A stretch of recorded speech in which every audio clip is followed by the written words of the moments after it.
at 11:50 și 9 m. While my living room screamed the countdown, a man I'd never seen before leaned close behind me and whispered my full name like he'd been practicing it all year. I froze, with a plastic cup in my hand, and watched the TV bowl drop in the reflection of my window because turning around felt like giving him what he wanted. Everyone else was laughing, clinking glasses, shouting 10, 9, 8, and the fireworks outside swallowed anything that might have sounded like a warning. When I finally turned, he smiled, like we were old friends.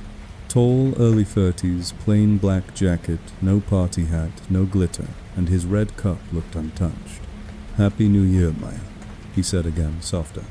I hadn't introduced myself. I hadn't even posted my name anywhere in the apartment. I took one step back and bumped into my friend Jess, who was waving her phone like a sparkler. "Who was that?" I mouthed. She shrugged already, distracted by the music. I tried to play it normal. "Sorry, do we know each other?" I asked. He tilted his head, like he was considering how to answer without lying.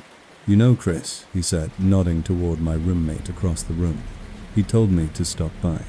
Said you throw the best parties." That was plausible enough to make me feel stupid. Chris had invited co-workers, neighbors, random friends of friends. The door had been opening all night. Still, something about him felt wrong. He wasn't scanning the room like a guest. He was scanning me like a map. I walked toward Chris, forcing my smile to stay in place. The man drifted with me, always half a step behind, not touching, not grabbing, just staying close enough that my skin kept noticing him. Chris looked up, tipsy and cheerful. "Maya, this is Eli," he said, slurring. "He lives in the building." He said he heard we were doing something. I stared at Chris.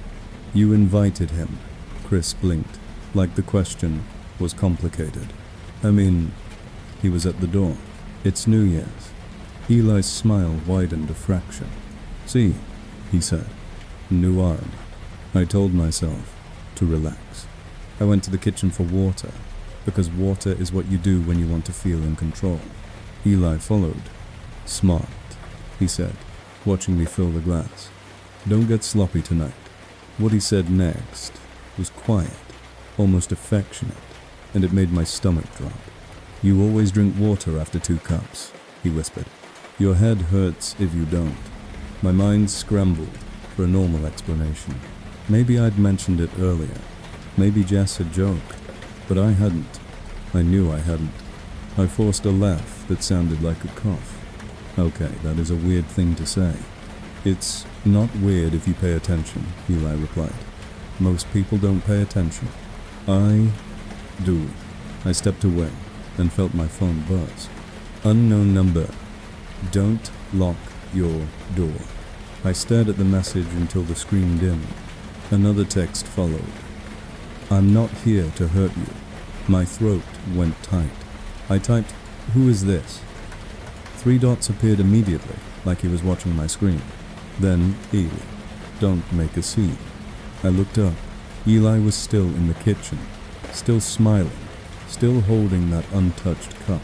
I pushed through the crowd and slipped into my bedroom, shutting the door with a soft click because loud feels like permission.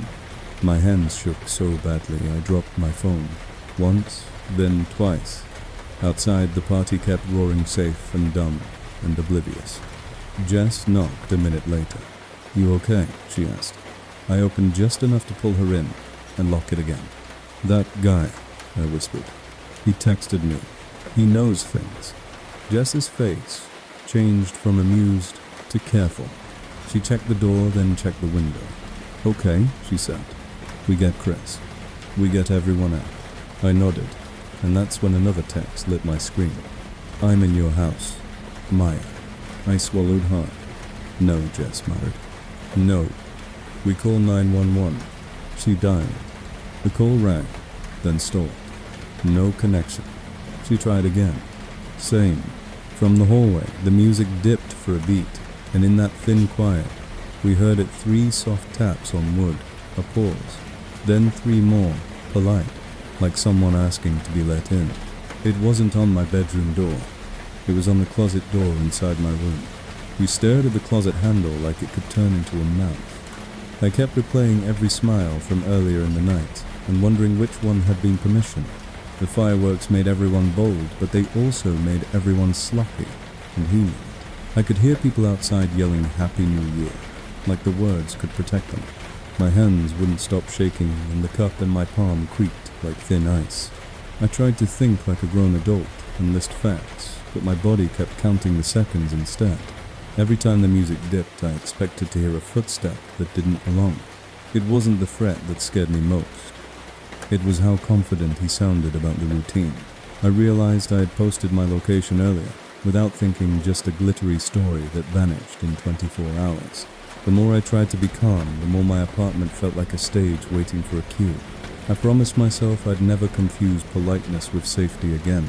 Jess stepped between me and the closet and whispered, "Don't open it. Don't talk." Another text. "Check the coat hook." Jess cracked my bedroom door and looked down the hallway. People were still laughing, still dancing, still counting down their own minutes, and Eli was nowhere in sight. She moved fast to the entryway, and I followed close, staying in the crowded light so I didn't have to feel alone. The coat pile by the door was a mess of puffy jackets and scarves, but one black coat hung neatly on the hook we never used, like it had always belonged there. Jess reached into the pocket and pulled out a folded piece of paper. Not a note. A list. At the top it said New Year's resolutions in handwriting that looked like mine if someone had traced it slowly. Under it were things I'd said only to Jess, in private. Stop buying coffee. Call Mum more. Quit ignoring that weird noise in the hallway. Replace the lock. Jess's mouth went dry. "This is sick," she whispered. Her phone finally connected, and she hissed into it, giving our address, explaining, trying not to sound hysterical. Behind us from my bedroom, the closet knocked again. 3, pause 3. Patient. Certain. The fireworks outside cracked louder, and for a second the noise made it feel possible that nobody would hear anything else. Then Chris stumbled into the entryway, confused. Jess grabbed him and said, "Get everyone out." Now, Chris tried to laugh it off, until I showed him the list. His face drained. He started herding people toward the door, with forced cheer turning it into a "let's go watch fireworks outside" moment. In the chaos of coats and shoes, I watched the front door like a lifeline. I kept thinking I'd see Eli step out, with everyone pretending it was all a joke. He didn't.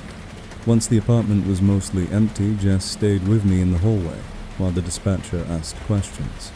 "Any forced entry?" she asked. I looked at my lock. The deadbolt was thrown like I'd done it earlier, but I remembered with a cold clarity that I'd never thrown it. I always did. Tonight I hadn't. My phone buzzed again. Unknown number. Happy New Year. Maya. Then the message below it appeared colder than the rest. "I'm not here to hurt you. I'm here to stay."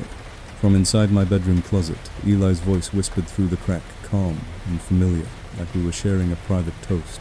"Happy New Year, Maya. Tonight."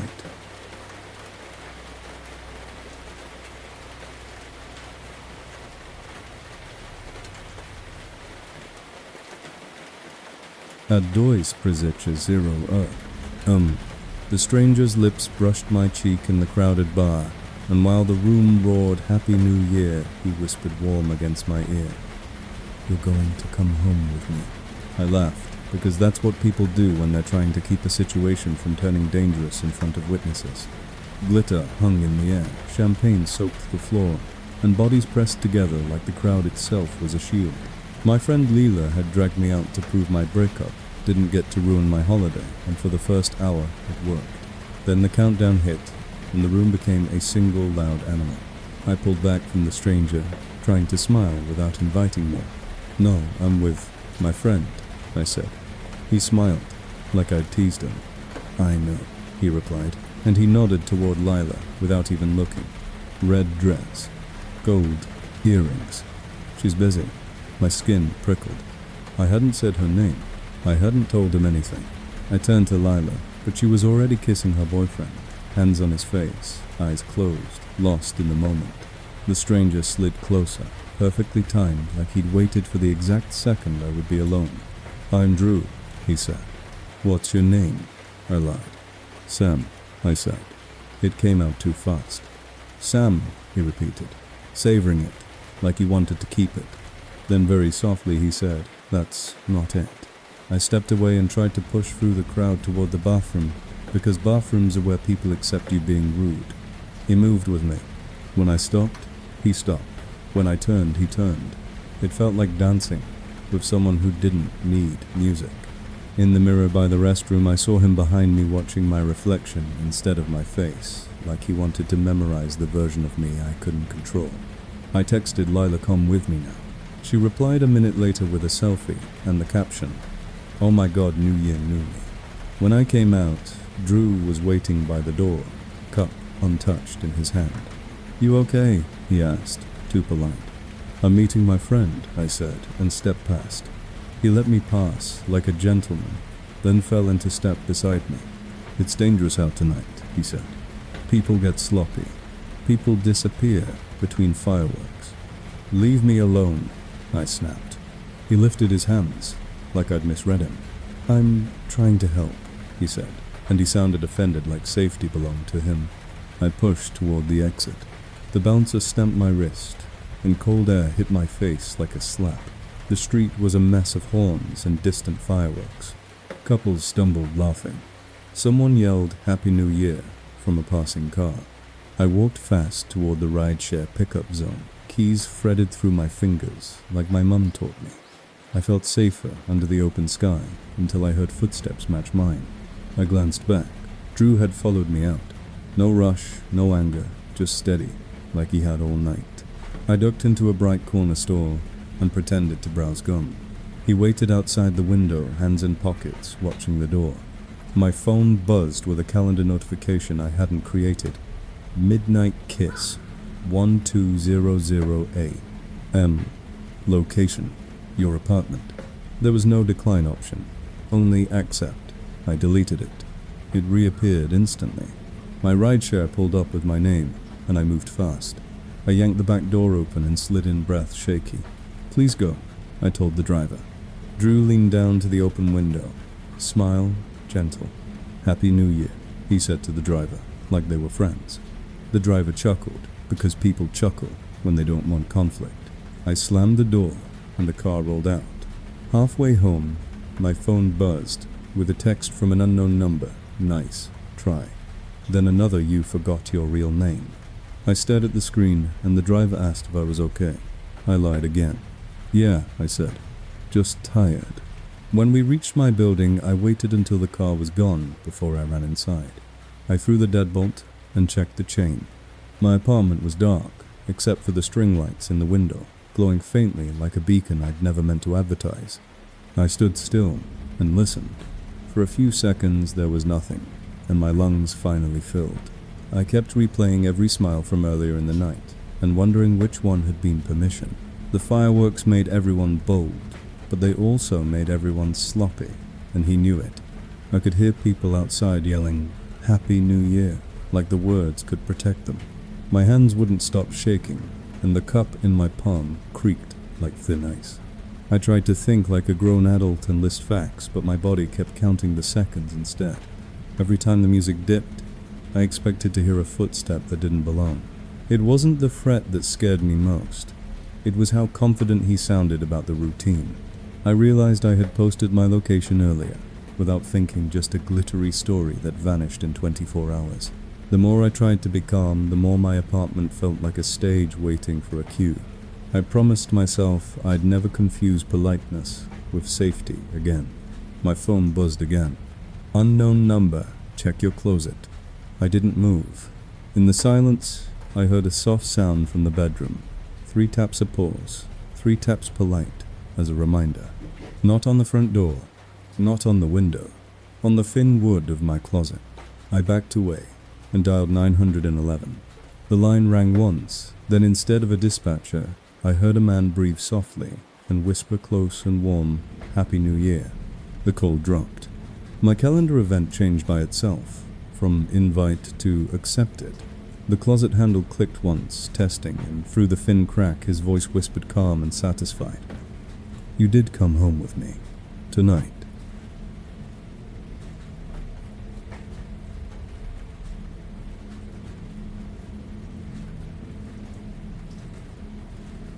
My Uber driver didn't just pick me up on New Year's Eve.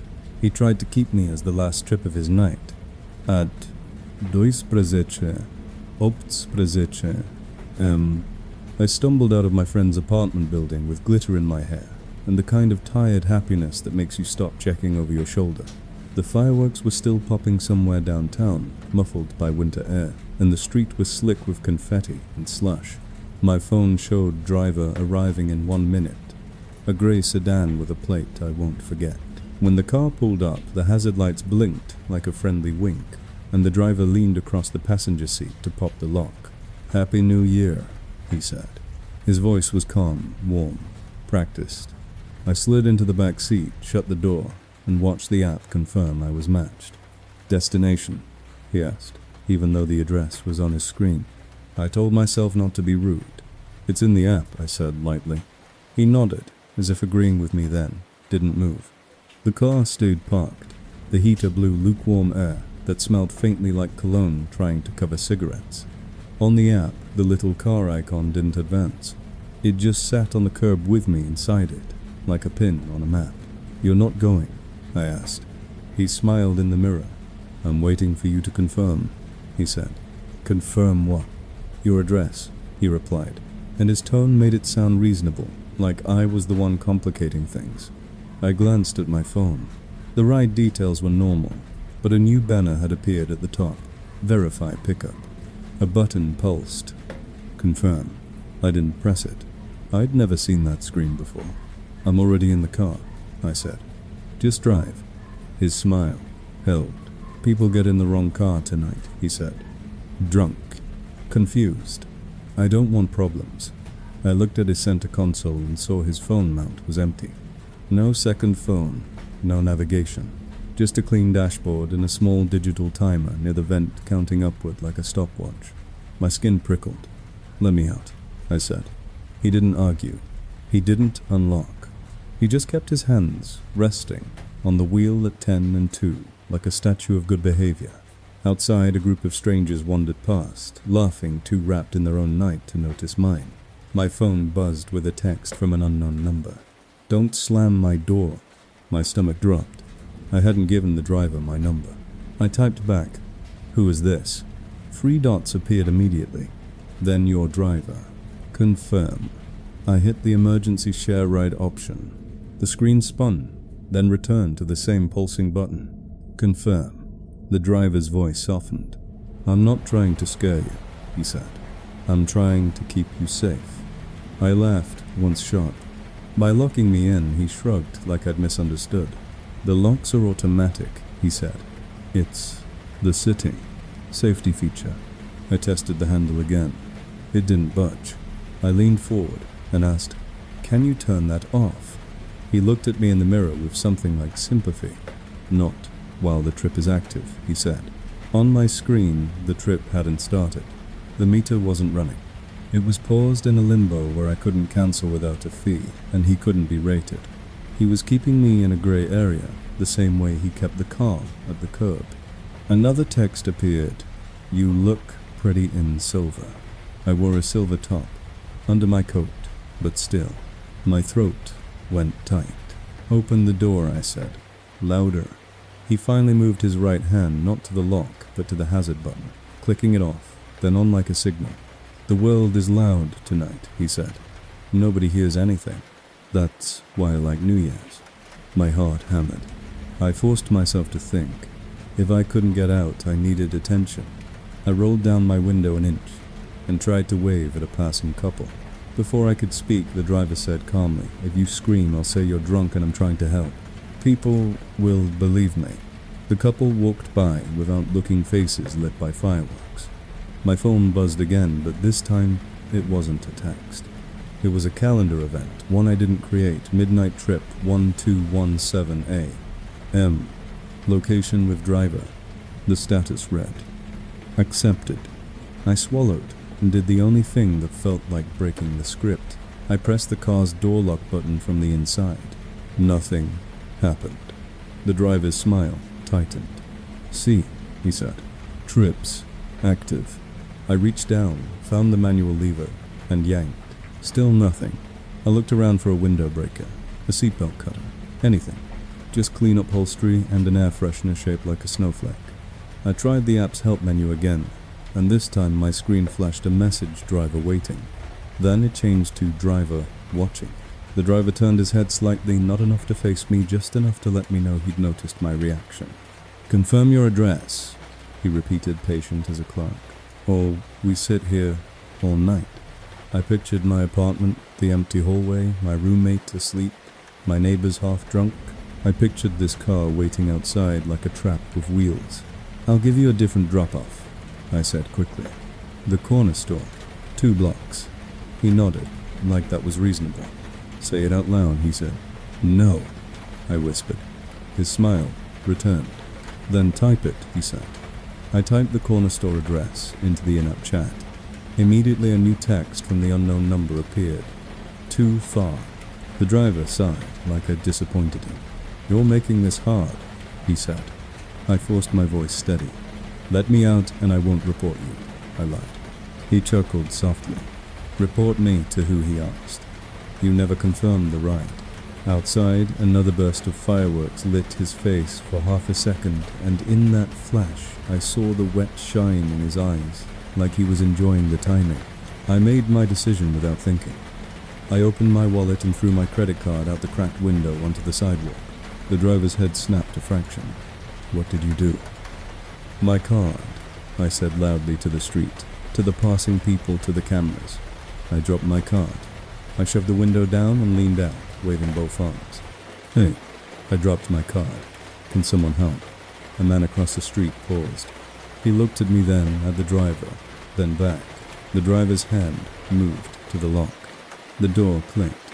I shoved it open and tumbled out boots, slipping on slush. The driver didn't chase. He didn't yell. He just stayed in the seat watching and rolled his window down. Happy New Year, he called, gentle like a promise. You still owe me confirmation. The sedan pulled away slowly, not speeding, not panicking, as if he knew time would do the chasing for him. I found my card on the curb with the stranger's help, hands shaking so hard I could barely thank him.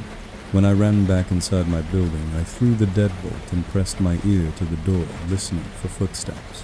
Nothing. Then, my phone buzzed with one final text, I'm still your driver. Check your app.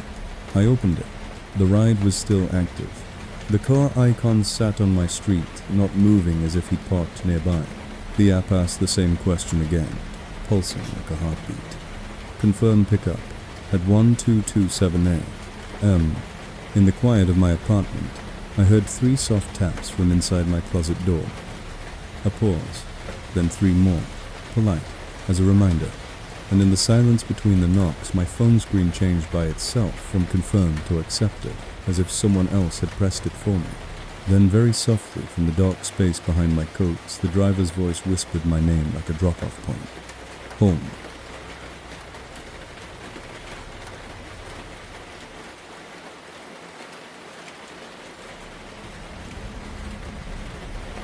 The fireworks were so loud that night that I didn't hear the man step behind me until his breath warmed the back of my scarf, and he said almost kindly, You walk fast when you're scared. I had left the countdown crowd a few minutes after midnight because being packed shoulder to shoulder started to feel less like celebration and more like cover. Every time a firework cracked, strangers screamed with joy, and I kept thinking how easy it would be for someone to scream for a different reason and vanish inside the noise. My friend Erin stayed in the plaza with her boyfriend, but I lived 6 blocks away and told myself I could handle a short walk home. The streets were glittered with confetti and wet from melted snow, and everyone was moving in loose, happy waves, drunk and careless, bumping shoulders and apologizing like it was funny. I kept my phone in my palm, with the map open and my keys threaded between my fingers like my mum taught me. At the first corner, a man in a dark beanie fell into step beside me. I assumed he was just headed the same way. Big city, same direction, normal. Then he matched my pace exactly, even when I slowed to let a group pass. He didn't look at his phone. He didn't talk to anyone. He just stayed there, one sidewalk, square away, close enough that the warmth of his coat leaked into my space. Another firework burst overhead, and the crowd cheered. And in that cheer, I heard his voice low and clear say, "Happy New Year, Claire." My stomach dropped. I hadn't told him my name. I didn't stop walking. I didn't turn my head. I told myself that if I pretended it was nothing, it would become nothing. "Wrong person," I said, forcing my voice to sound bored. He chuckled softly. "You always say that." "First," he replied. "Then you check your shoulder on the third block." I glanced at the storefront window to see his reflection without giving him the satisfaction of my face. Average height, average build, ordinary features, the kind of man you'd never remember if you passed him in daylight. But his eyes in the glass were locked on me like a camera lens. My phone buzzed and the screen filled with a calendar notification I hadn't created. Walk home after ball drop 1210 A. Location with you. There was no decline option, only accept pulsing like a heartbeat. I slipped the phone into my pocket without touching it and veered toward a brighter avenue, the one with more people and open bars. He followed without hesitation. "Don't take the long way," he said, still polite. "It's cold." I stopped suddenly and stepped into a convenience store, the kind with harsh lights and cheap music. I walked straight to the counter and said to the clerk, louder than necessary, "Can you call me a cab? My phone's acting weird." The clerk blinked, confused, and looked past me toward the window. The man had stopped outside the glass hands in his pockets, watching as calm as someone waiting for a table. "That your boyfriend?" the clerk asked. "No," I said, too fast. "Just someone who followed me." The clerk's expression shifted. He reached for his own phone. Outside, the man smiled and mouthed something. Through the glass, I couldn't hear it, but my phone buzzed again and translated it for me. "Don't make this a thing." Another message followed from an unknown number. "You'll miss the best part." I could feel my heartbeat trying to become a rhythm, and I forced myself to breathe irregularly, refusing to give him anything steady.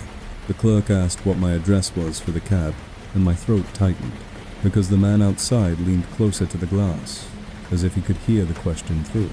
I lied, and gave a cross street 3 blocks away. The clerk nodded and spoke into his phone. Outside, the man's smile didn't change, but his eyes narrowed a fraction like he'd noticed the lie. While we waited, I stayed near the counter under the camera and kept my hands visible. The man didn't come in. He didn't need to. He was patient, like time belonged to him. My phone screen lit again, on its own. Accept pulsed. Then it changed to checked in. My skin went cold. The clerk said the cab was 10 minutes out. 10 minutes felt like an hour. Outside, the man raised one hand and tapped the glass 3 times. Paused, then 3 more, slow and careful, like he was knocking on a door that already knew him. The clerk didn't react, like he couldn't hear it. I could, and the tapping made the silence between fireworks feel sharp. When the cab finally pulled up, the clerk walked me to the door, staying close. The man stepped back from the window, giving us space with exaggerated courtesy. "See," he said to me, voice calm. "All you had to do was ask nicely." I slid into the cab and told the driver to go now. The cab rolled away, and I watched through the rear window as the man didn't chase. He just turned and started walking the same direction the cab was going, as if he knew he'd arrive eventually. At my building, the driver dropped me right at the entrance. I thanked him twice and ran inside, taking the stairs instead of the elevator so I wouldn't be trapped in a box. My hallway was quiet, and that quiet felt like a test. I unlocked my door and threw the deadbolt, then stood with my back against it, listening. Nothing. Then my phone buzzed with a final text. "Nice run, Claire."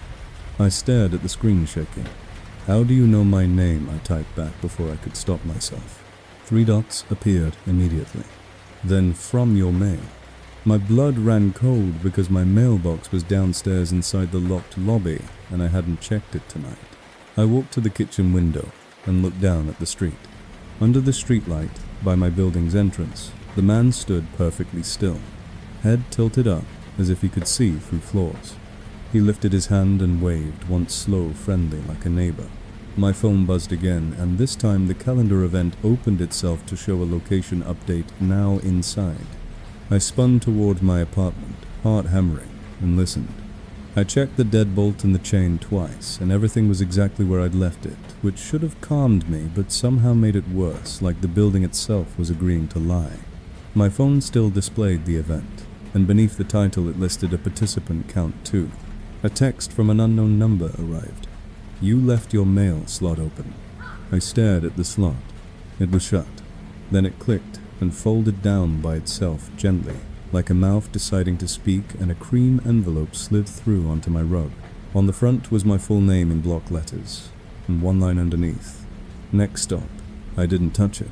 I turned the bathroom faucet on to make noise, and the water ran strong for 2 seconds, before it started dripping in a careful pattern. I couldn't ignore. 3 drops. A pause. 3 drops. In the quiet between drips, I heard a slow footstep in the hallway, outside my apartment. Stop, directly at my door. No knock, no voice, just presence. My phone refreshed the event once more, and added a final status line. Arrived. I opened the peephole and saw nothing but the hallway light flickered once, and my phone vibrated with a message that felt like a grin. You're already home. I stood perfectly still.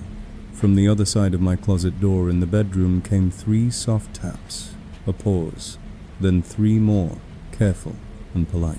And in the silence between the knocks, his voice whispered close enough to fog the wood. Happy New Year, Claire.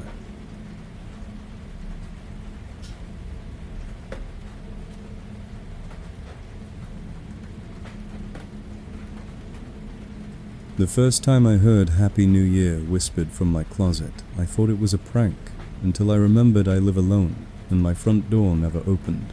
At 11:40 p.m. On December 31st, I had already decided to stay in. My friends were downtown for the countdown. My family was video calling from another time zone, and I was in sweatpants on my couch watching the ball drop coverage like it was a documentary about other people's lives. Outside my window, the city felt excited, in a way I couldn't afford. Sirens, laughter, distant music, the occasional premature firework. I double-checked my locks out of habit, then made tea and told myself it was just another night with extra noise. Around 1158, my phone buzzed with a notification I didn't recognize. It wasn't a text. It was a calendar event I hadn't created. Happy New Year, 1200 a.m. Location, your apartment. There was no decline option, only accept pulsing softly, like a heartbeat. I swiped it away. It returned. I closed the calendar app. It reopened itself to the same event as if my phone had decided the appointment was real. My stomach tightened. I told myself it was spam, some weird sync glitch from a shared calendar, anything normal enough to stand on. Then from my bedroom I heard a sound I couldn't blame on the street. 3 soft taps, a pause, then 3 more. It wasn't loud. It was careful, polite, like someone knocking on a door inside my home. I held my breath and listened. Silence. The TV host was smiling, telling America to get ready. I muted it. The silence in my apartment felt thick, like the air was waiting for me to react. The tapping came again. 3 pause, 3 steady, as if whoever was doing it had all the time in the world.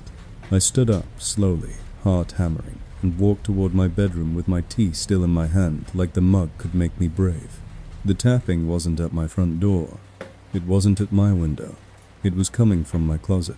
The closet door was the cheap hollow kind that always sticks in winter, the kind you could punch through if you really needed to. The thought didn't comfort me. I stood in the doorway and stared. The handle was still. The gap at the bottom showed only darkness and the edge of my shoes. I whispered, "Who's there?" and immediately hated myself for giving the situation words. On my phone, the calendar event pulsed brighter, as if it heard me. I backed out and locked my bedroom door, because that's what you do when you don't know what else to do. Then I realized the closet was inside the bedroom. If something was in there, I had just locked myself out of the only room it could be in, which should have been smart, except it meant I couldn't see it. I grabbed my phone and dialed 911. The call rang once, then the line went quiet. Not disconnected. Quiet like someone had picked up, but wasn't speaking. Then very softly a man breathed into the line and whispered, "Happy New Year." My skin went cold. The call dropped. The clock on the TV ticked to 115930. Outside, the city started chanting early, the excitement rising. My phone buzzed again. Unknown number. Don't ruin the countdown. I typed, "Who is this?" 3 dots appeared instantly. Then I'm already here. My hands shook so badly I almost dropped the phone. I stepped into my kitchen and grabbed the biggest knife I owned, then immediately felt ridiculous, because knives don't help if you don't know where the person is. The tapping stopped. That was worse. The silence stretched, and my brain filled it with images. A man in my closet, still and patient, waiting for midnight, like it was his moment too. On the TV, the crowd was shouting 10.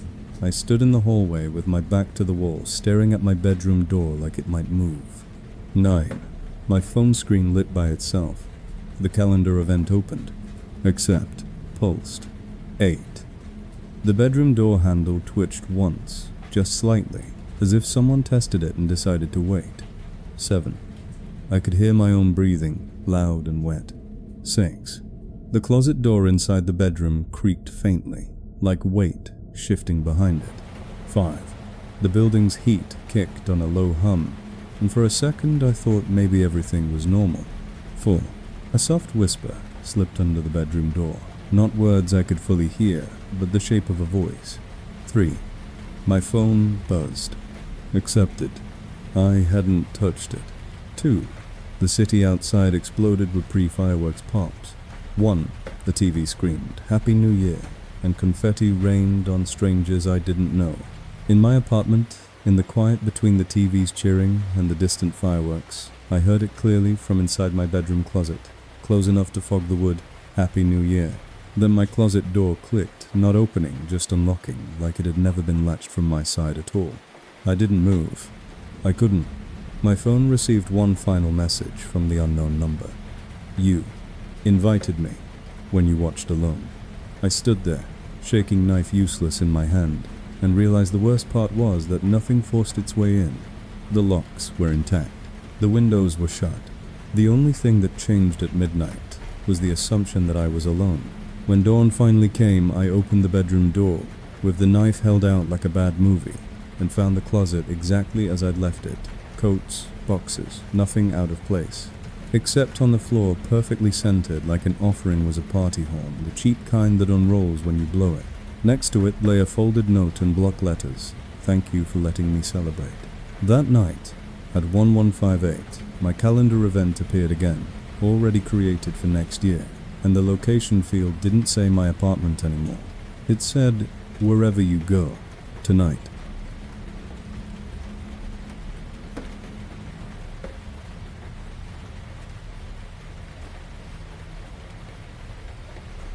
The wrong house party started as a joke, and ended with me hiding in a stranger's laundry room while someone outside the door counted down like it was a threat.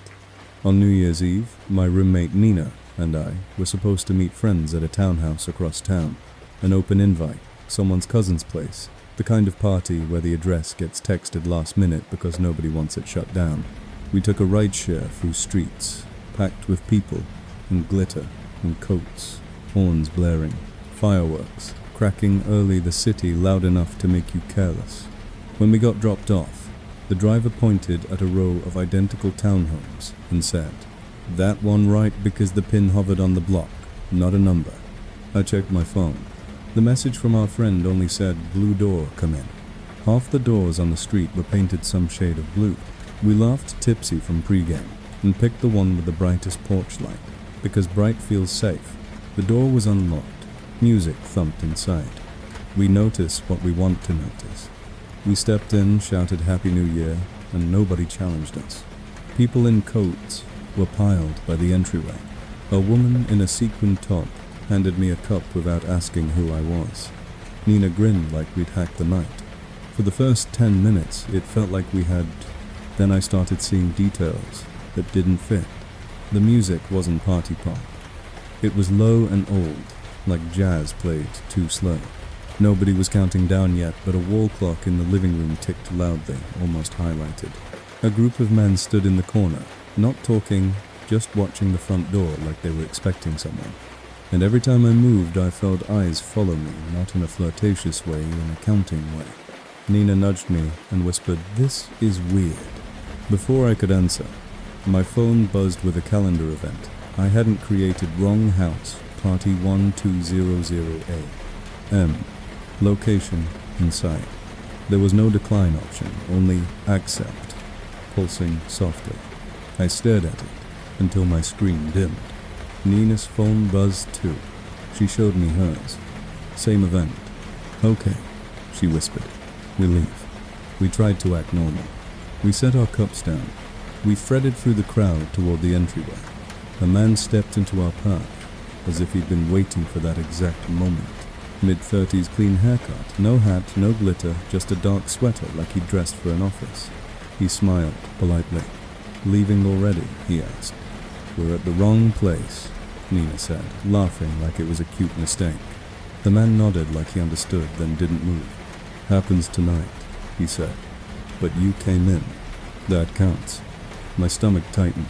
Counts for what I asked, trying to keep my tone light. His smile stayed. "Attendance," he said. The word sounded wrong at a party.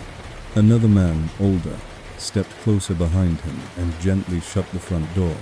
Not slamming it, just closing it with a soft click like a book being finished. I watched his hand slide the deadbolt. The music didn't stop. Nobody in the room reacted like the lock was normal here. Nina gripped my wrist hard. "Excuse us," she said, sharper now. The man shifted just enough to block, still polite. "You can go after midnight," he said. "Everyone does." I felt heat rise in my fists. "Open the door," Nina snapped. The older man smiled at her like she'd spoken out of turn. "Don't ruin the countdown," he said calm. My phone buzzed. "Unknown number. Sit down." I didn't respond. Another message. "You're safe if you follow rules." The wall clock ticked louder. Behind us, someone began setting out champagne flutes in neat rows, too neat for a messy party. A woman carried a tray of party horns, placing one at each seat, like place cards at a wedding. "This isn't a party," I whispered. Nina's eyes were wide. We backed away from the entryway and slipped into the hallway, moving fast while everyone's attention was still pretending. A door on the left opened to a laundry room, and we ducked in, shutting it quietly behind us. The washer and dryer hummed softly, and the room smelled like detergent and damp lint. We crouched behind stacked boxes, shaking. Nina typed 911 on her phone. No service. I tried my phone. One bar, then none. The calendar event opened by itself on my screen. Accept pulsed. I hit my power button. The screen lit back up anyway. At 1159 from outside the laundry room door, a voice began counting softly. Not with joy, with patience. 10, the voice said. Nina covered her mouth. 9. The laundry door handle warmed slightly, like a hand rested on it. 8. I could hear multiple people breathing in the hallway, all of them close. 7. My phone buzzed with a text. Don't hide. 6. Nina's phone buzzed too. Same message. 5. The handle turned a fraction testing. 4. I held my breath, trying not to make noise, trying not to be polite, because politeness is what answers. 3. The washer stopped with a final thump, and the sudden silence felt like a spotlight. 2. The door didn't open. It didn't need to. 1. Outside, the whole house erupted in a flat, synchronized Happy New Year, like a choir, reading from a script. Then, in the quiet, right after the man outside the laundry room whispered almost kindly, "Now you can come out." Nina shook her head, hard tears in her eyes. I stared at my phone. The calendar event changed by itself, from invited to checked in. The location field updated to still inside. The laundry door clicked once, unlocking as if someone on the other side had decided the waiting was over. I didn't know which was worse, if they forced it or if the door wanted to open for them. I heard a party horn unroll. Outside the door, slow and wet, and then the same polite tapping on the thin wood. 3 taps. A pause. 3 taps. In the pause, the voice said my name, full and correct, like it had been written on a list. "Happy New Year," it whispered. "Attendance is mandatory. tonight.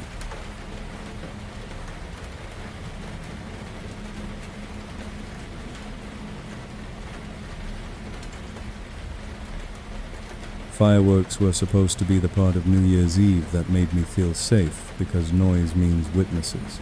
But that night the noise became cover. At 11:50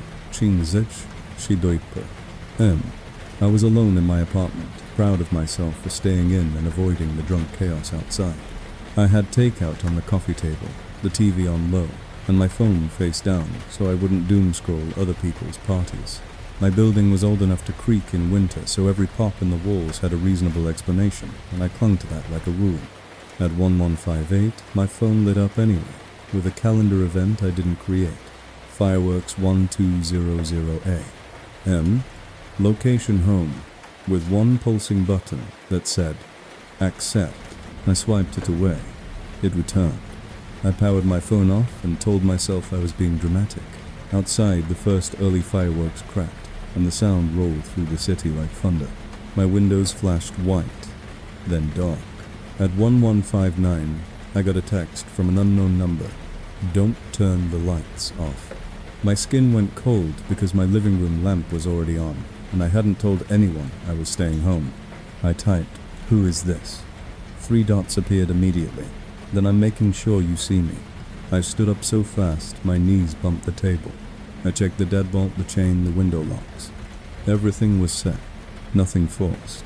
The TV crowd started chanting the countdown, and my apartment felt too quiet around it, like the sound belonged to everyone else.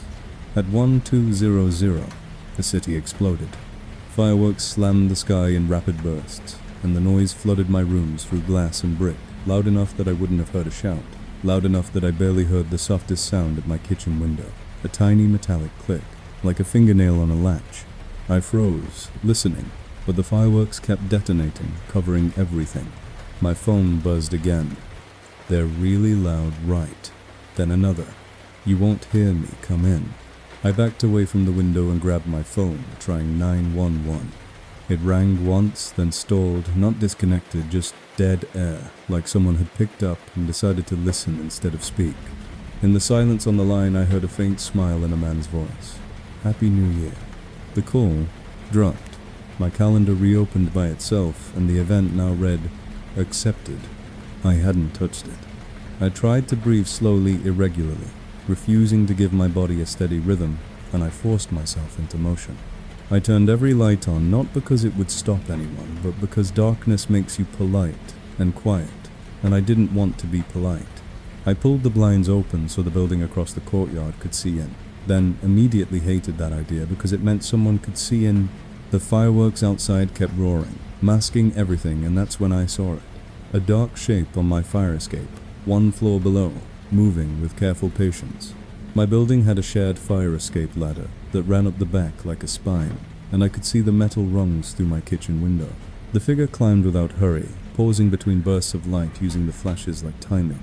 My throat tightened and I stepped back until my shoulders hit the wall. Another text arrived. Don't back away. I can't explain why, but that line felt like control. I opened my camera and hit record, aiming at the window. The screen shook in my hands, but it was proof, and proof makes you feel less crazy. The figure reached my level and crouched near my kitchen window, head tilted as if listening for me, as if the fireworks weren't loud enough for him. He raised something small and dark to the frame, a flat tool, the kind that doesn't break glass, just defeats old locks quietly. I wanted to scream, but the sky was screaming already, and I knew nobody would separate my voice from celebration. I ran to my front door instead, not to leave, but to make noise in the hallway where neighbors might hear. I pounded on the door, across from mine. No answer. People were out. People were drunk. People were counting down, like the world was safe. My phone buzzed again. Don't wake them. I turned to the stairwell and pulled the handle. It didn't open. The building had a security latch that locked the stairwell at night, a safety feature I had never questioned until that second. My hands started shaking so hard I couldn't get my key into the metal emergency release box. Behind me from inside my apartment, I heard a sound that the fireworks couldn't cover because it was inside a soft scrape on tile, then the faintest click. The kitchen window latch. I spun back, heart slamming. I could picture him inside my kitchen now, shoes quiet on my floor, moving between rooms like he already knew the layout. My phone vibrated with one final message. I told you wouldn't hear it. I ran down the hall to the trash chute alcove because it had a camera and brighter light, and I pressed myself into the corner like the wall could hide me. From my pocket, my phone screen lit up on its own. A new event appeared. Breaking glass 1201A. Location, inside. The button didn't say accept. It said witness.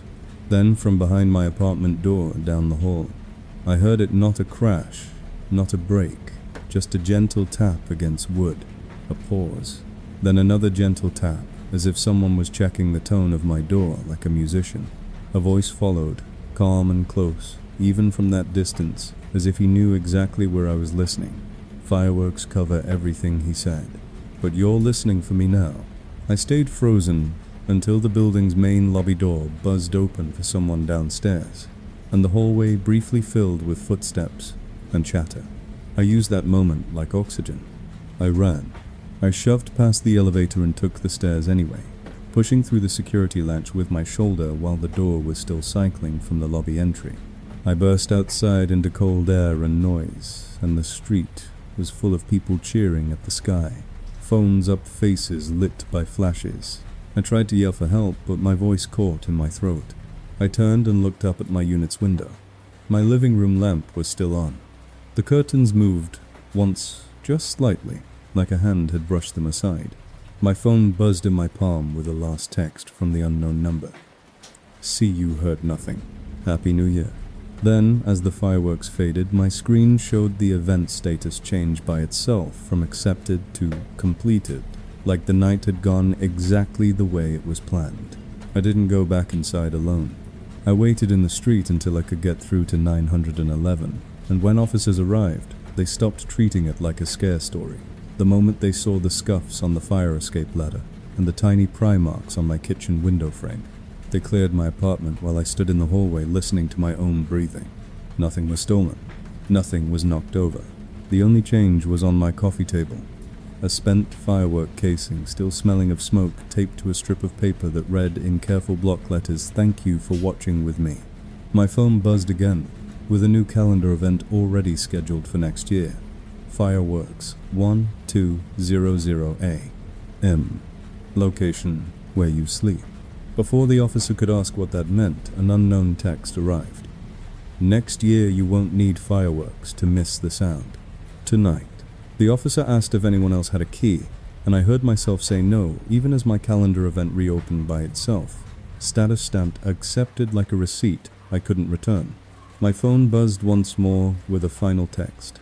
Same time, next year. Happy New Year.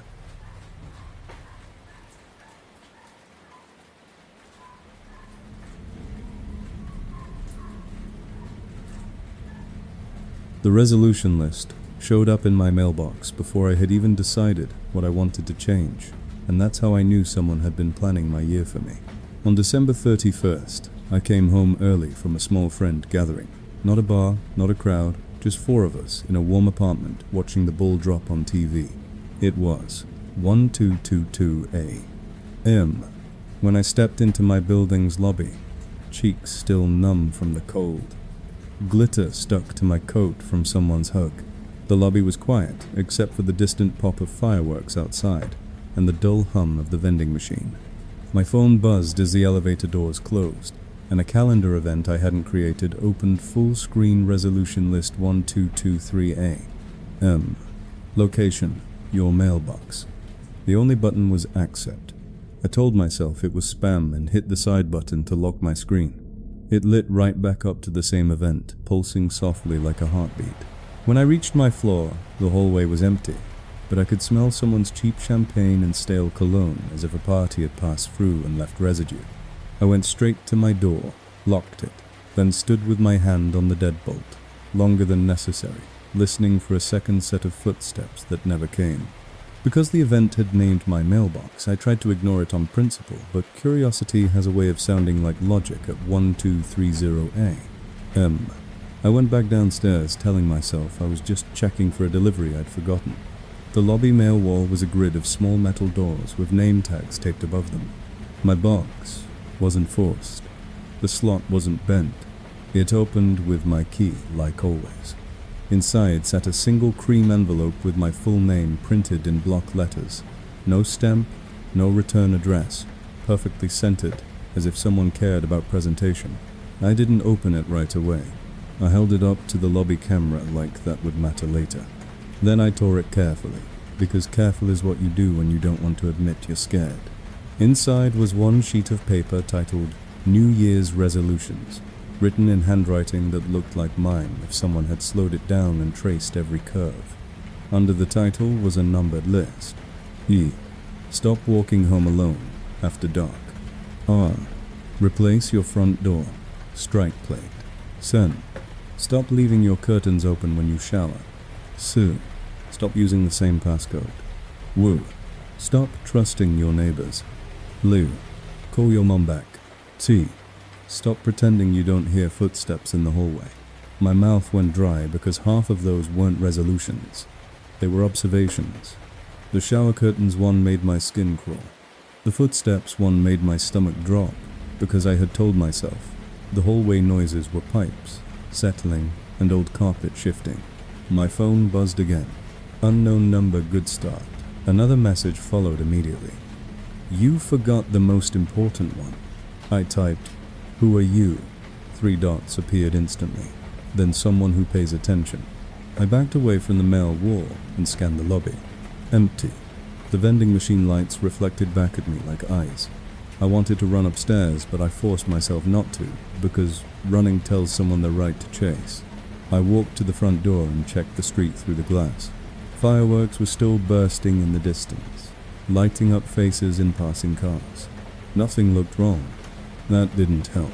I returned to my apartment and double-checked every lock, then sat on my couch with the resolution sheet on my knees like evidence. I didn't open the door. I called the building's after-hours number from the lobby side, and a recorded voice asked me to say my name to verify residency. That request made my throat lock up.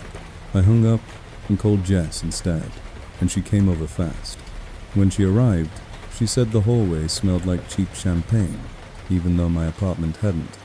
Through the peephole, we saw a champagne bottle on my mat, bow gleaming like a joke. Jess cracked the door, just enough to hook it with a hanger and drag it in. As it slid over the threshold, a small plastic tag fell off the bow and skittered across my rug. Not a gift tag, a tracker tag. My phone buzzed the second it hit the floor. Found it good. Then it's not to follow you, it's to make sure you come back. We bagged it like evidence and tried 911 again. This time, we got through. An officer arrived, looked at the stampless envelope, the list, the tracker, and went downstairs to check the lobby DVR. He came back, frowning.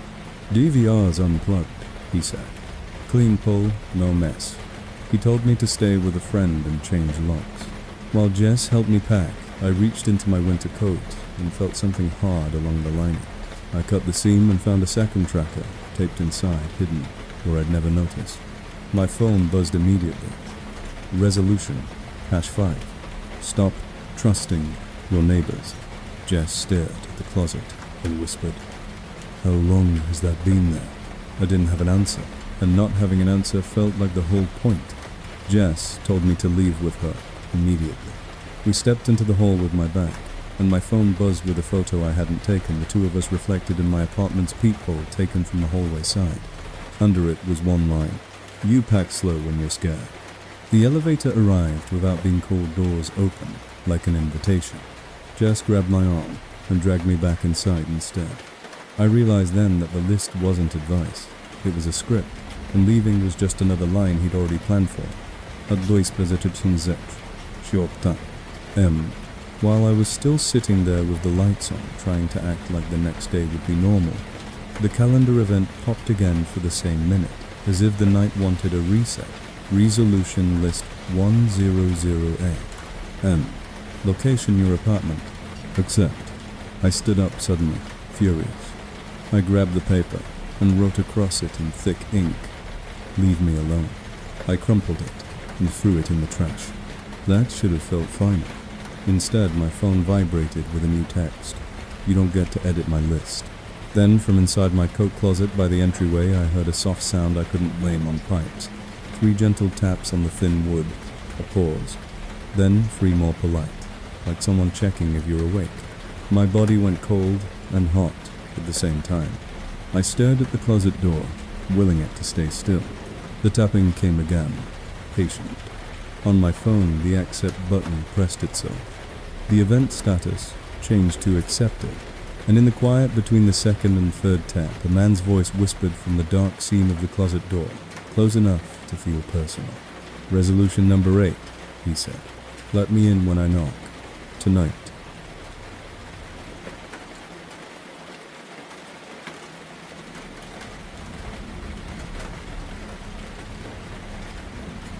I thought being swallowed by the Times Square crowd on New Year's Eve would keep me safe, because predators don't hunt in daylight or in front of cameras. But I was wrong about the cameras, and I was wrong about what crowd really means. I went with my cousin Tessa, who dreamed of doing the ball drop in person once in her life, and we got there early enough that the barricades still felt like guidelines instead of cages. By 6 p.m., we were already packed, shoulder to shoulder, and by 9 p.m., we were pinned so tight that shifting your weight felt like asking permission. The police lines, the metal rails, the corporate screens, the whole place was engineered to keep people in, and I kept thinking how nobody talks about that part in the videos. When you're in it, you can't just leave. At 11:12 p.m., a man behind us started humming. One clean, steady note like a whistle, without the sharpness. It threaded through the crowd noise in a way that made my teeth ache. Tessa didn't notice. She was filming, laughing, texting friends. I tried to turn to see the hummer, but there was nowhere to turn. Bodies were walls. At 11:30, the man's breath warmed the back of my ear, and he said, almost conversationally, "You don't like tight spaces." I went cold. I hadn't said that out loud. I barely admitted it to myself. I kept my face forward and tried to look calm, because panic in a crowd is how you get trampled. "Excuse me," I said to Tessa, forcing a smile. "I need to shift." I tried to wedge sideways, but a pressure behind my shoulder guided me back into place, firm and controlling without being obvious. "Don't," the voice said, still quiet. "You'll lose your spot." My phone buzzed, even though I had barely any signal. A calendar event opened full screen. One I hadn't created. Stalked. At the Times Square crowd. 11:59 p.m. Location behind you. The only button was accept. I stared at it until my screen dimmed. Then the event reopened by itself, as if my attention was required. I elbowed my phone into my coat pocket and tried to focus on the screens above us. The bright corporate countdown clock. The reporters yelling over wind. The man behind me spoke again, closer like he was talking into my hair. "I can see your phone," he said. "I can see your hands shaking." I clenched my fists until my nails dug into my palms. "Stop," I whispered. He laughed, softly. "Nobody hears you," he replied. "They're here for the same thing, one loud minute." The crowd surged, a wave of bodies shifting, and in that movement I felt a fingertip slide along the seam of my coat, hunting. Then my pocket grew lighter. My phone. Gone. My stomach dropped. I tried to shout, but sound in Times Square is a performance. A real scream disappears into the same air as a cheer. I turned my head a fraction, just enough to look over my shoulder, and saw him for half a second. Ordinary face, dark beanie, calm eyes, no excitement. Like he wasn't there to celebrate, he was there to manage. He raised my phone in his gloved hand and angled it so I could see the screen. My lock screen photo was my cat. The time was 11:51. He swiped once, and my calendar filled the display, the accept button pulsing. He pressed it with his thumb. Then he held the phone low, again hidden by bodies, as if he'd just signed a form. "There," he whispered. "Now it's official." I felt my pulse trying to fall into a pattern, and I forced myself to breathe offbeat because I knew from too many late-night stories that rhythm is how you get controlled. I reached into my pocket for my wallet and found a folded paper I hadn't put there, cream-colored, like a program. It had my full name printed in block letters and a time 1159. Under it, one word, present.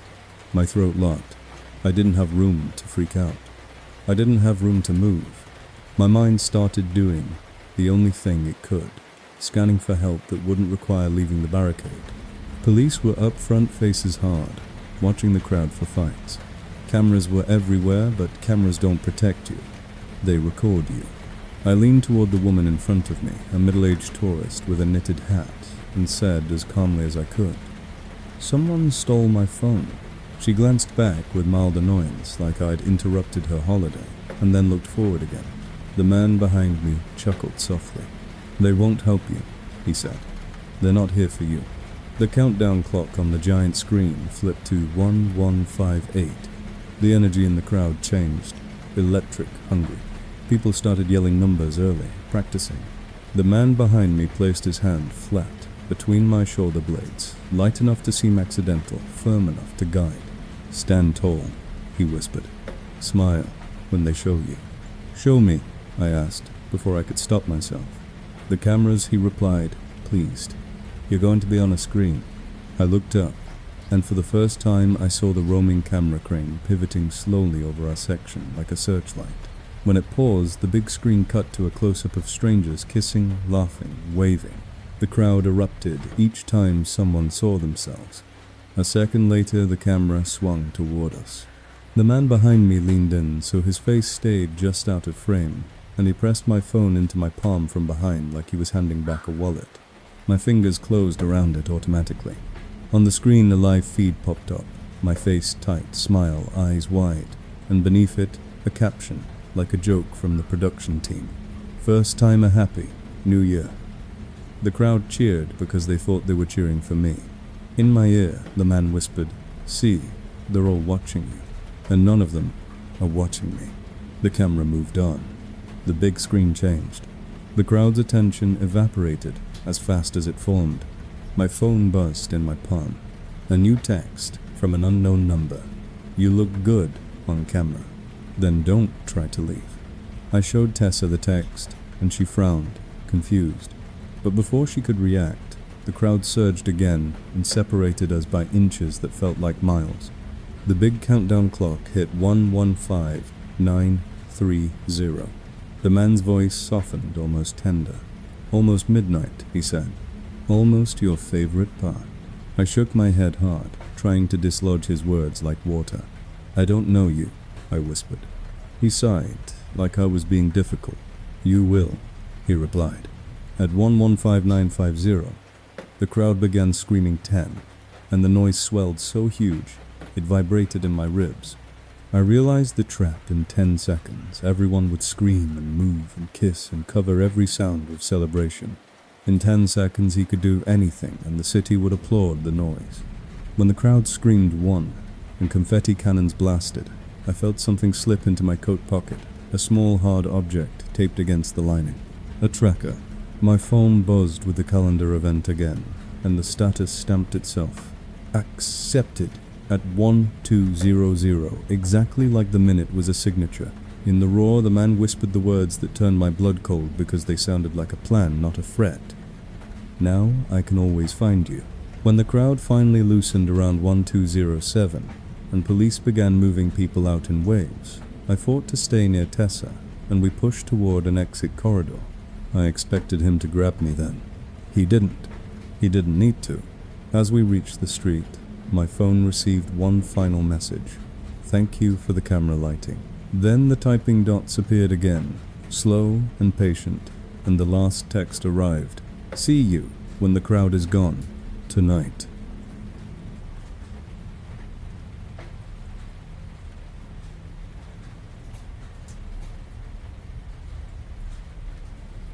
The champagne delivery arrived at 1:47 p.m.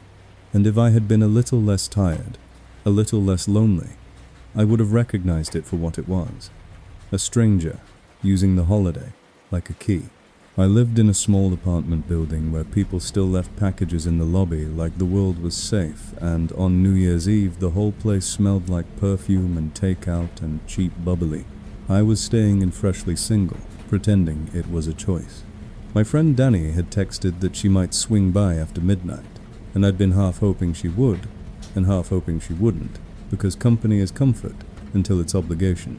At 1146, the intercom buzzed. I stared at it confused, because nobody had said they were coming. I pressed the button anyway. Hello. A man's voice answered calm and professional. Delivery for apartment 4B, he said. Champagne? I blinked. I didn't order champagne. He chuckled lightly, like I'd made a cute mistake. It's prepaid, he said. New Year's promo. Building gift. That sounded almost believable, in the way scams always sound almost believable. I should have hung up. Instead, I said, leave it in the lobby.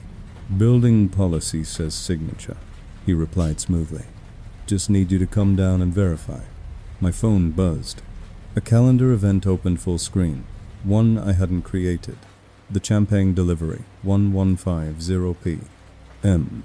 Location, lobby, with one pulsing button. Accept. I felt my stomach tighten. I swiped it away. It reopened. I tried to breathe like this was a normal annoyance. I'm not coming down, I said. The man's voice stayed pleasant.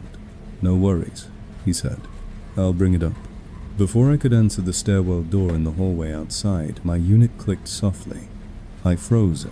My building had a heavy door with a self-close that always slammed. That click sounded careful, like someone controlling the latch. I didn't hear footsteps, but on New Year's Eve the building was full of movement, neighbors in heels, people laughing, doors opening. My brain tried to file the sound into normal. Then my phone buzzed, with a text from an unknown number opened up. I didn't. I backed away from my door, heart thudding. A second text. You'll want this. Then it's cold out here. My throat went dry because the wording assumed he was already outside my apartment. I crept to the peephole and looked. The hallway was empty. No delivery guy. No box. Just my neighbor's doormat and the dim yellow light. My intercom buzzed again, impatient now. Ma'am, the voice said. I'm on your floor. The calmness in his tone made me angrier than shouting would have. Leave, I said. Or, I'm calling the police. He sighed, softly, like I'd disappointed him. Don't do that on New Year's, he replied. They're busy. My phone buzzed again. The calendar event reopened and the button changed from accept to confirm. My hands shook. I didn't touch it. From the hallway, a soft knock came on my door. 3 taps, a pause, then 3 more. Polite, like a neighbor borrowing sugar. My skin went cold. I could hear my TV host in the background laughing about resolutions like my apartment was 2 different worlds layered on top of each other. I didn't answer. The knock came again, same pattern, patient. My phone buzzed. I'm not here to hurt you. I stared at that line because it always means the opposite. Another message. I'm here to celebrate. The intercom buzzed a 3rd time, and this time the voice sounded closer, like it was coming from my own hallway speaker, not the lobby. Just open, he said. You don't want it to go to waste. I grabbed my phone and dialed 911. It rang, then went quiet. Not dead, quiet, like someone picked up and listened. Then a man breathed softly and said, Happy New Year. The call dropped. My body went hot with panic. I backed into my kitchen and grabbed my biggest knife, then immediately felt stupid because I knew I wouldn't use it. I grabbed the pepper spray from my junk drawer instead and held it like a lifeline. Another knock. 3. Pause. 3. Then the doorknob turned. A fraction testing. My deadbolt held. The chain rattled softly. I didn't move. On my phone, the calendar events confirm button pressed itself. The status changed to accepted. And in the same second, my building's front door buzzer downstairs went off like someone had been let in.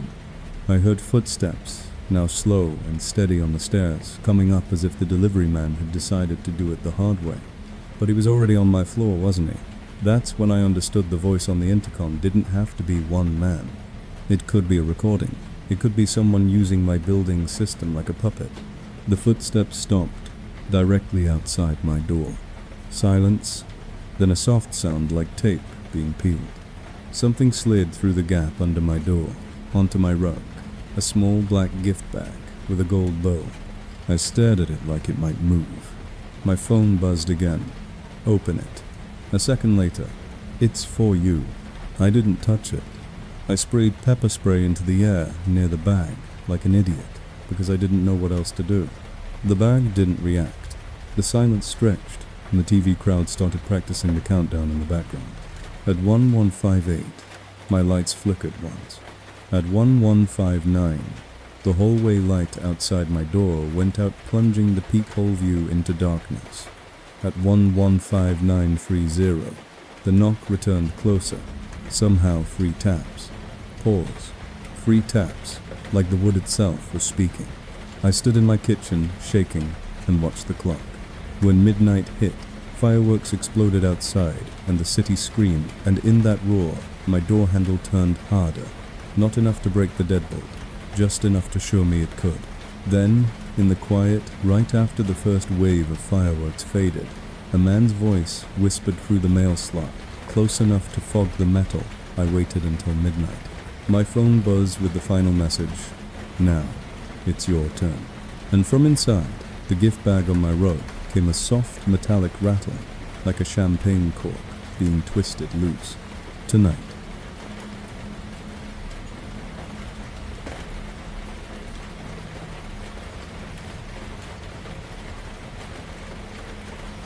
He didn't break in when I left for the party, and he didn't follow me when I came home early. He waited until midnight, like the exact minute mattered more than me. I live in a mid-rise building, with a lobby camera that never actually helps, a front desk that's only staffed during business hours, and a stairwell that smells like old paint and winter coats. On New Year's Eve, the whole place felt temporarily soft, and neighbors smiling in the elevator. People carrying foil trays and cheap champagne, everyone pretending we were a community instead of strangers behind doors. I went to a friend's pregame 2 blocks away, stayed long enough to toast, and then came home around 1:20 because my stomach hurt and I wanted my own bed. The hallway outside my apartment was quiet, except for distant bass from someone else's party and the occasional thump of fireworks outside. I locked my deadbolt, put the chain on, and told myself I was being responsible.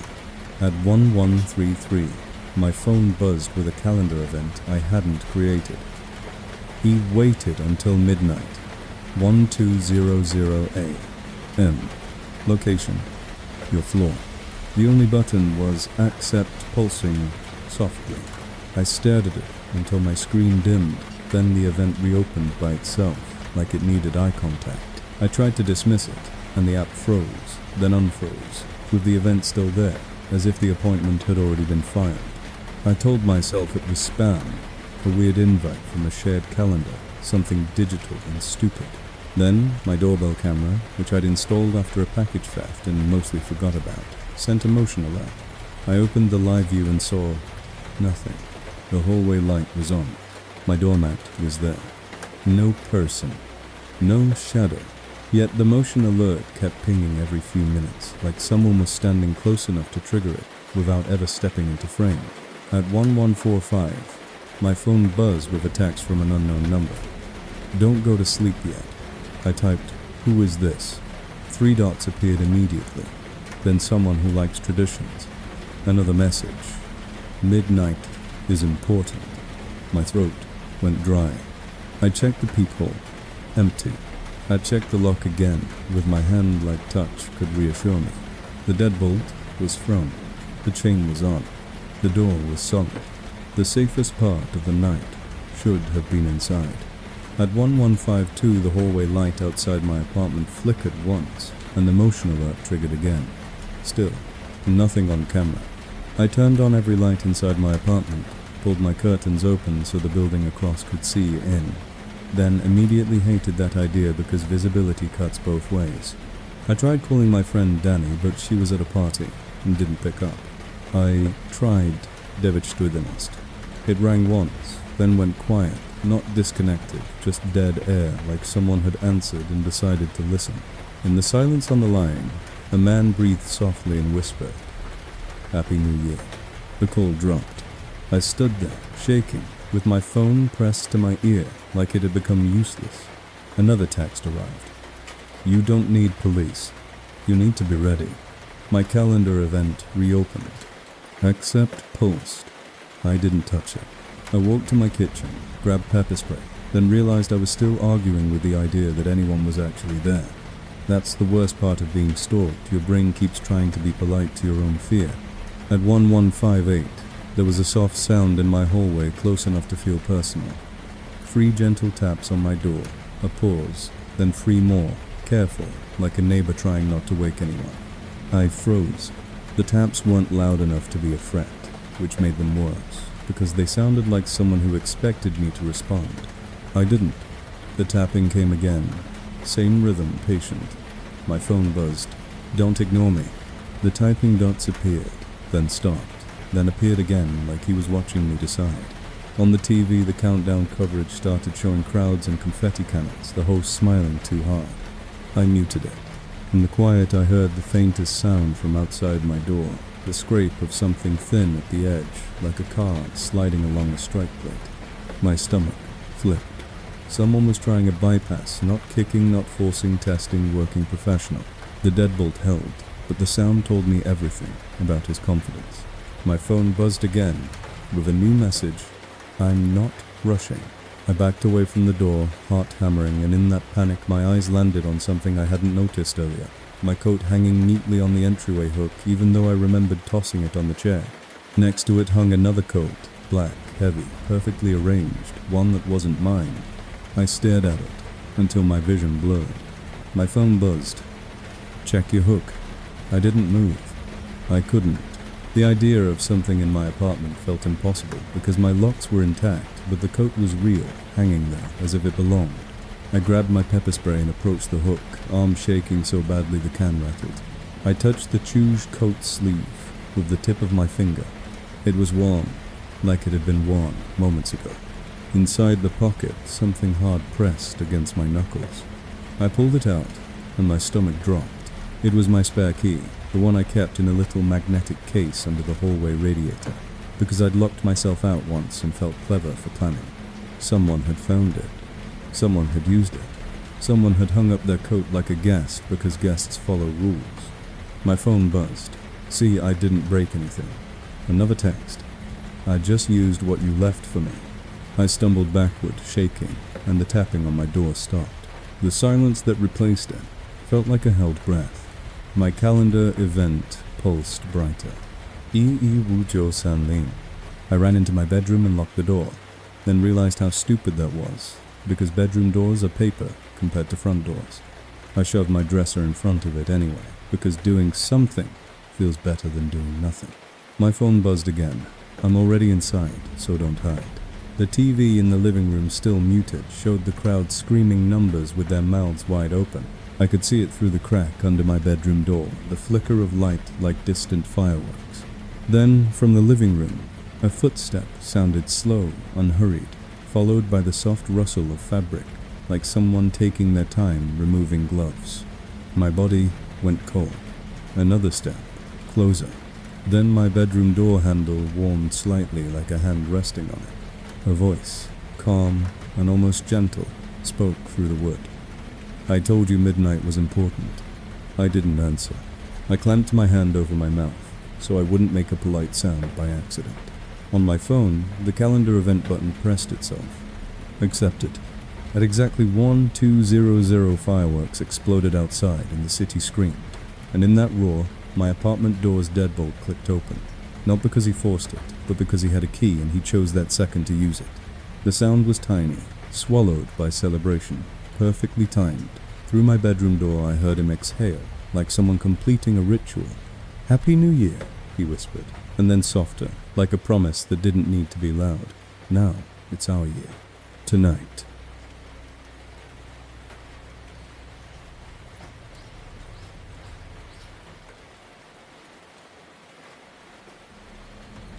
The man in the Baby New Year mask was funny at first, the kind of stupid holiday costume you take a photo with, until I realized the mask wasn't for laughs, it was for permission.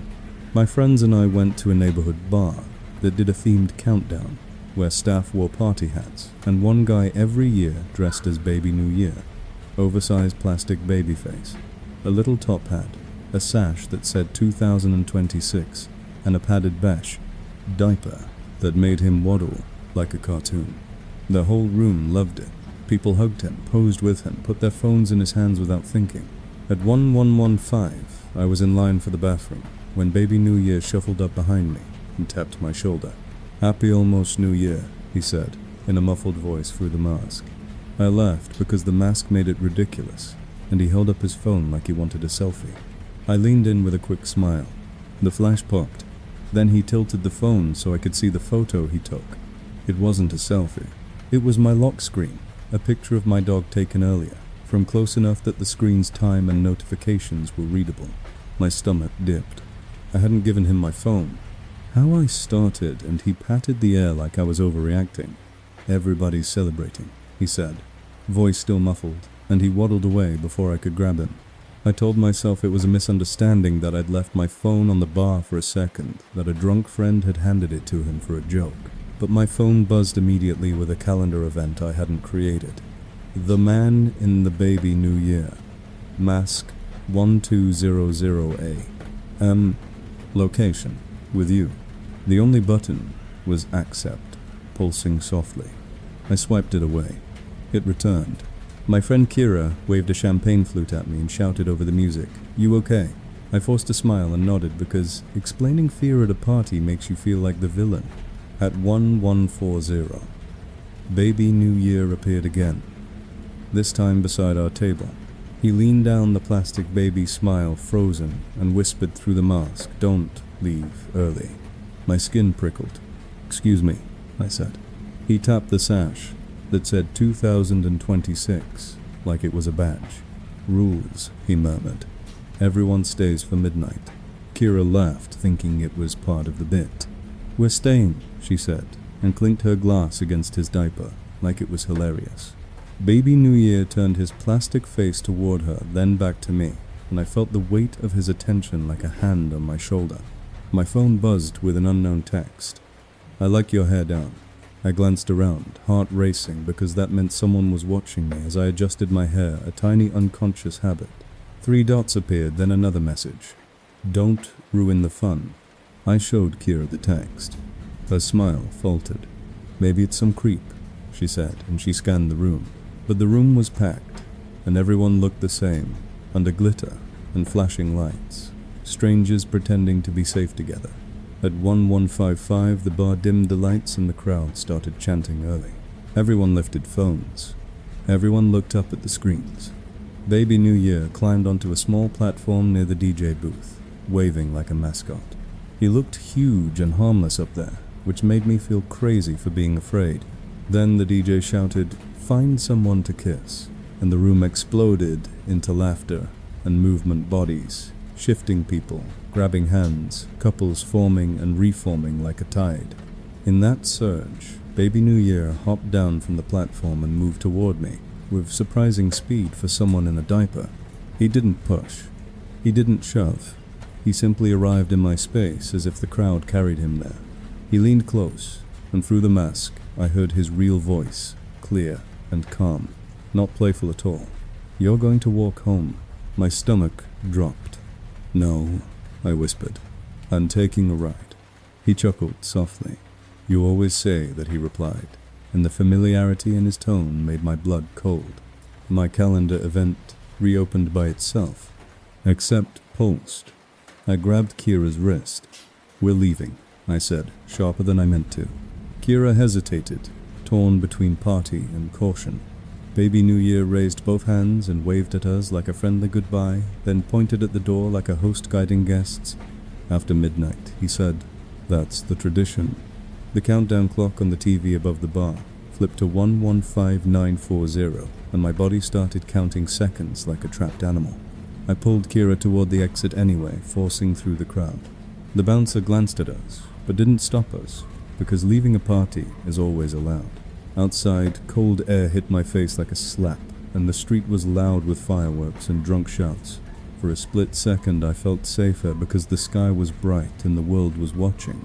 Then from behind us I heard the same waddling footsteps, soft, deliberate, followed by the squeak of costume plastic. Baby New Year stepped out of the bar and onto the sidewalk alone, mask gleaming under the streetlight. He looked ridiculous and terrifying at the same time. "Happy New Year," he said, and in the distance people screamed the final numbers. I grabbed my phone and tried to call a rideshare, but the app froze, then reopened to a screen I'd never seen. Verify pickup. Confirm. The same pulsing button. My phone buzzed with an unknown text. "Don't order yet. Wait for me." Kira hissed. "Okay, nope," and tried 911. Her call rang, then stalled, then dropped. At 1200 exactly, fireworks detonated so loud they vibrated in my ribs and the whole street screamed "Happy New Year" in a single wave. In that roar, Baby New Year moved closer, and his gloved hand brushed my coat pocket so light it could have been accidental, except my phone buzzed a second later with a new message. Got it. My stomach flipped. I checked my pocket. My phone was still there, but something else had been slipped inside. A small hard disk taped to the lining. A tracker. Kira saw it and swore. Baby New Year lifted one hand and tapped the air 3 times, paused, then 3 more, like a private knock. Somewhere nearby, a car horn answered in the same rhythm, and then a sedan rolled slowly to the curb with its hazards blinking. The driver window lowered. Baby New Year turned his plastic face toward me and said softly, "See? It's easy when you follow the rules." Kira grabbed my arm and yanked me the opposite direction away from the curb, away from the car. We ran, slipping on confetti and slush dodging, cheering strangers who thought we were just drunk and excited. We ducked into a brightly lit hotel lobby, and the security guard looked up annoyed until he saw our faces. "Someone's following us," Kira blurted. The guard stepped forward, hand near his radio, and asked, who I pointed back through the glass doors. On the sidewalk, Baby New Year stood perfectly still under the streetlight, waving slowly like a mascot, saying goodbye. The guard squinted, confused. "That's a costume," he said. "Probably just a drunk guy." Baby New Year pressed his palm against the glass and leaned close. Through the plastic smile, his voice came through, clear enough to cut. "Don't make this a thing." My phone buzzed again, even though I hadn't unlocked it. A calendar event opened full screen midnight 1200 A. Status. Accepted. I hadn't touched it. The guard told us to wait inside while he stepped out to talk to him. I grabbed his sleeve and shook my head hard. "Don't," I whispered. "He wants you to treat him like he belongs here." The guard hesitated, then looked back outside. Baby New Year was gone. No waddling steps, no retreat, just absence, like he'd never been there at all. Kira and I stayed in that hotel lobby until 2 a.m., waiting for the street to thin and the world to stop being loud enough to hide someone. When we finally got home, my coat felt heavier than it should have. I reached into the lining where the tracker had been and found a folded paper, cream-colored, like a party program. On the front was my full name printed clean. Under it, "Thank you for the kiss." I never kissed him. I never even touched him. But the mask had. The mask had been close enough for the world to think it counted. At 1159 the next night, my calendar app opened by itself and showed a new repeating event, annual unerasable Baby New Year location wherever you celebrate.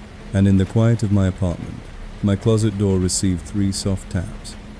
A pause, then 3 more polite, as a reminder that costumes are just another way to get invited.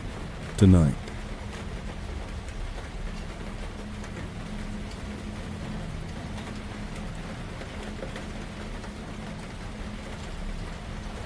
At 11:58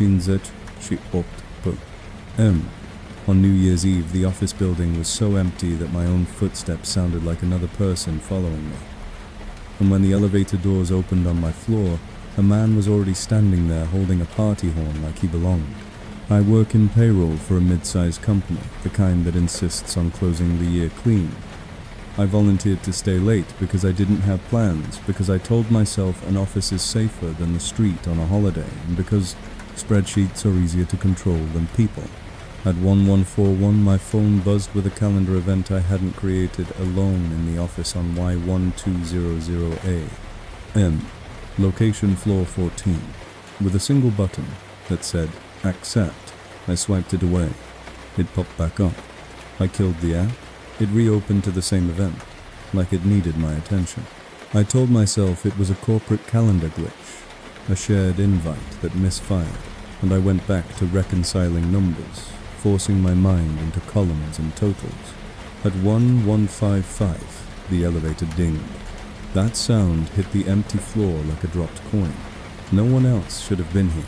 The cleaning crew finished at 10. IT was on call from home. I stood up, listening. The glass walls of the conference rooms reflected my own silhouette and made the hallway look populated with duplicates. Another ding, like the doors opening. Then, the soft sound of rubber soles on carpet, slow, unhurried. I pulled up the building security app our company used to check after-hours access. The live feed loaded, then froze on a still frame of the empty hallway. No movement, no timestamp change. Like the system had decided to give me comfort instead of truth. My phone buzzed with a text from an unknown number. Don't panic. A second later, you're safer here with me. My mouth went dry. I typed, who is this? 3 dots appeared instantly. Then someone who knows your badge number. I stared at that until my hands went numb.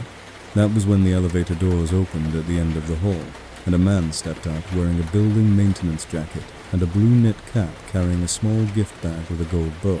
He looked ordinary enough that my brain tried to normalize him. I remember his shoes, because they never squeaked. Hey, I called, forcing my voice. Steady. Building's closed. He smiled like I'd said something cute. I know, he replied. I'm here for you. He held up the gift bag. Company drop, he said. End of year appreciation. He said it like it was policy. Then he took a half step closer, and my phone buzzed again. Let him be nice. Then you like it when people follow rules. How did you get up here? I demanded. He lifted his hand and waggled 2 fingers in the air like he was tapping an invisible scanner.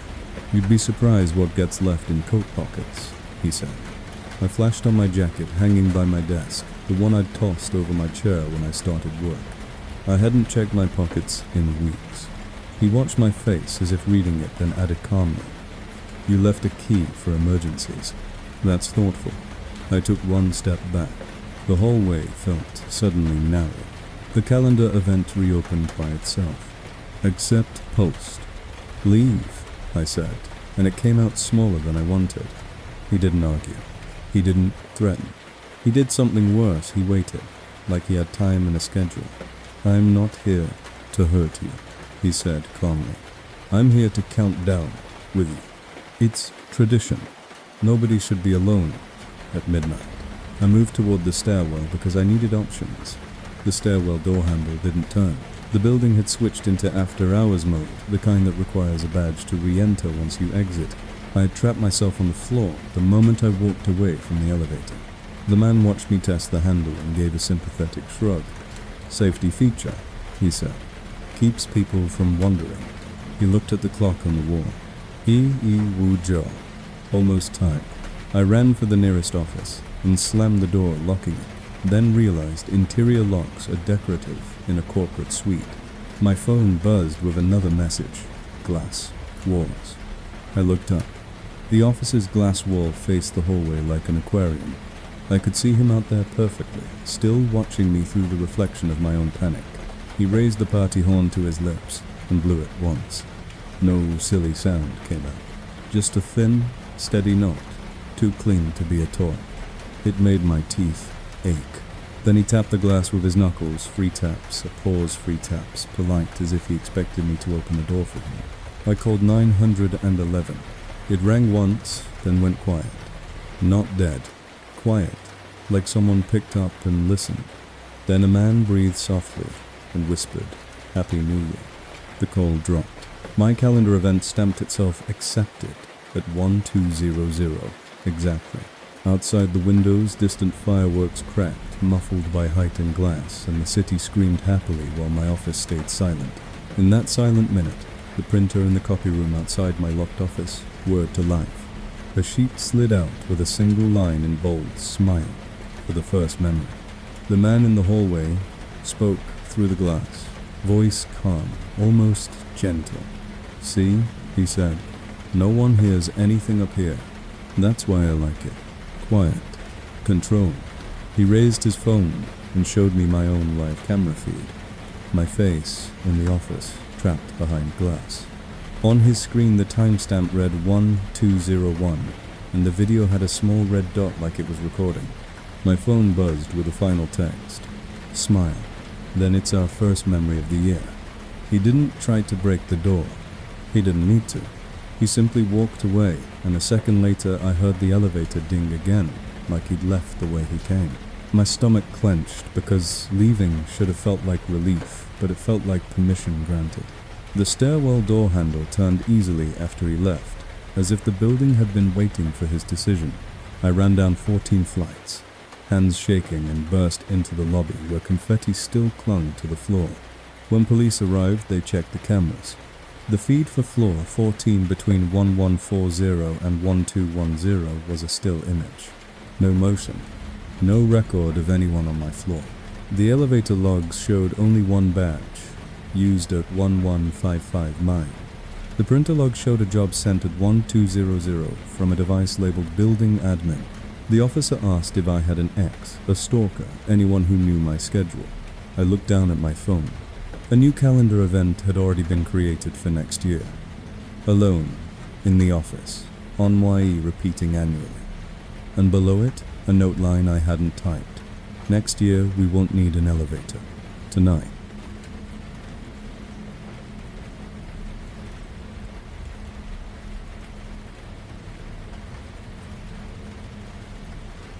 Atunci 11:50 și 9 p.m. My neighbor across the hall knocked once like a friendly gesture, and when I didn't answer, he texted me a screenshot of my own living room, from an angle that could only be taken from inside my apartment. I'd moved into Building C 3 months earlier, and tried hard to be the kind of resident who doesn't know anyone's business. Not in the elevator. Hold the door. Keep your music low.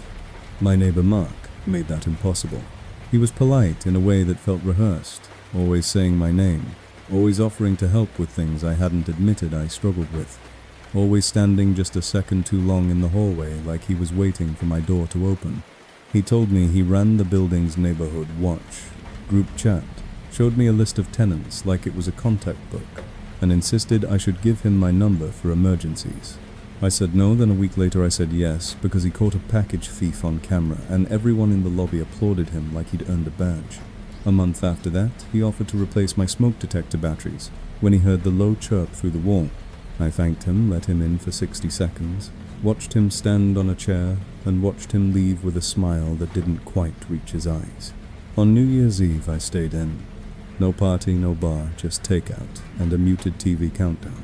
At 1141, my phone buzzed with a calendar event I hadn't created. The neighbor who watched me celebrate 1200A.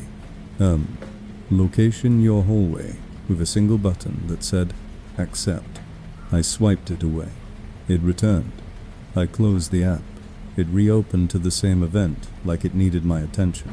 I powered my phone off for a full minute and turned it back on, and the event was still there already, highlighted as if my phone had been waiting. At 1152, something slid under my door. I didn't hear footsteps. I only noticed the paper because my cat ran to it like it was a toy. It was a cream envelope with my full name printed, and one line underneath. Don't shut your curtains yet. I checked the peephole. The hallway was empty, yellow lit and quiet. I threw the deadbolt and touched it twice, like touch could make it more true. My phone buzzed with an unknown number, not marked saved contact. I can't see when you hide. Another message. Open them. A motion alert pinged from my doorbell camera. I opened the live view. The hallway feed showed my door, my mat, my neighbor's mat, nothing else. The timestamp didn't advance. It stayed frozen on the same second, like a paused video. I refreshed. Same frame. I walked to the door and pressed my ear against it.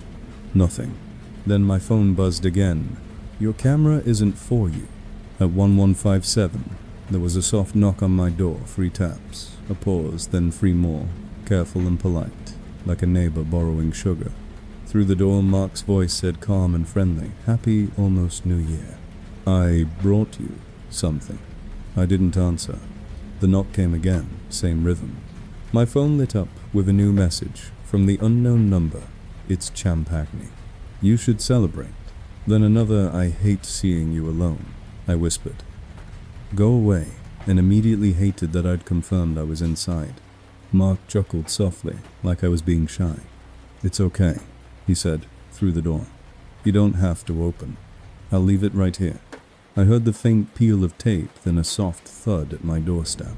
My phone buzzed, and the calendar event reopened. Accept pulsed like a heartbeat. I tried 911. The call rang once, then went quiet, not dead, just silent, like someone answered and decided to listen. In that silence, a man breathed softly and whispered, "Happy New Year." The call dropped. My skin went cold. I backed into my kitchen, grabbed pepper spray, and stood where I could see both the front door and the bedroom hall like that was a plan. The TV crowd started practicing the countdown, and the sound felt wrong in my apartment, like a party happening in someone else's life. At 115940, the hallway light outside my door flickered once. I heard Mark inhale on the other side, close enough that it felt like he was leaning on my door. "Just open the curtains," he murmured. "I want to see you smile when the ball drops." My hands shook. I stepped to the living room window and peeked through a slit in the curtain. Across the courtyard in the building opposite mine, one window was open in a dark unit, and a figure stood perfectly still, holding binoculars. The binoculars lifted as if he'd been waiting for me to look. My phone buzzed with a photo message from the unknown number.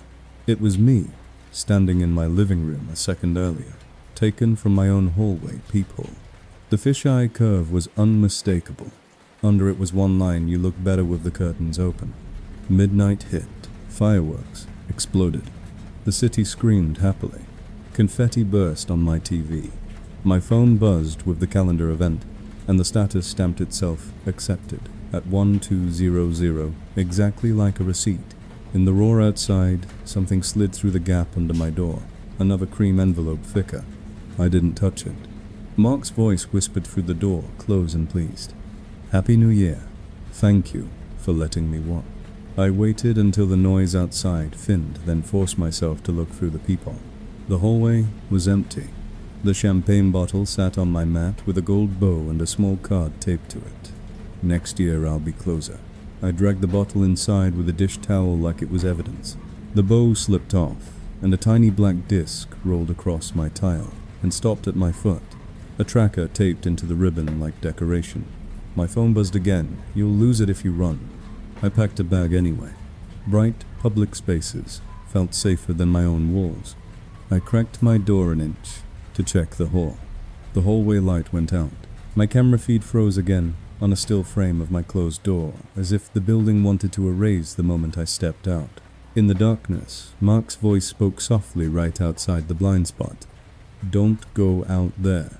It's dangerous tonight." I slammed the door and threw the deadbolt. My phone buzzed immediately. "Good girl. Then you're learning my rules.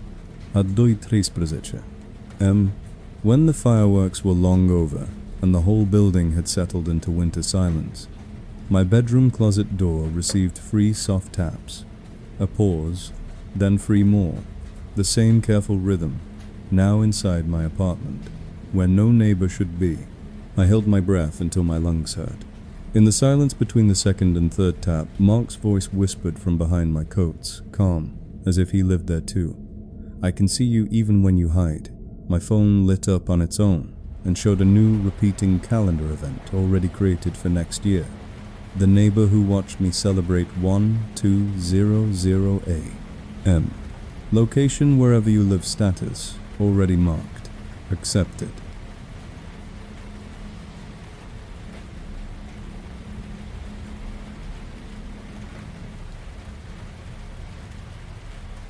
The tracking device wasn't in my purse or my phone case like I expected. It was stitched into the lining of my winter coat, like someone had been planning for me to run.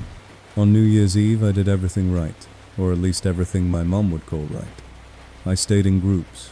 I didn't walk alone. I didn't get sloppy drunk.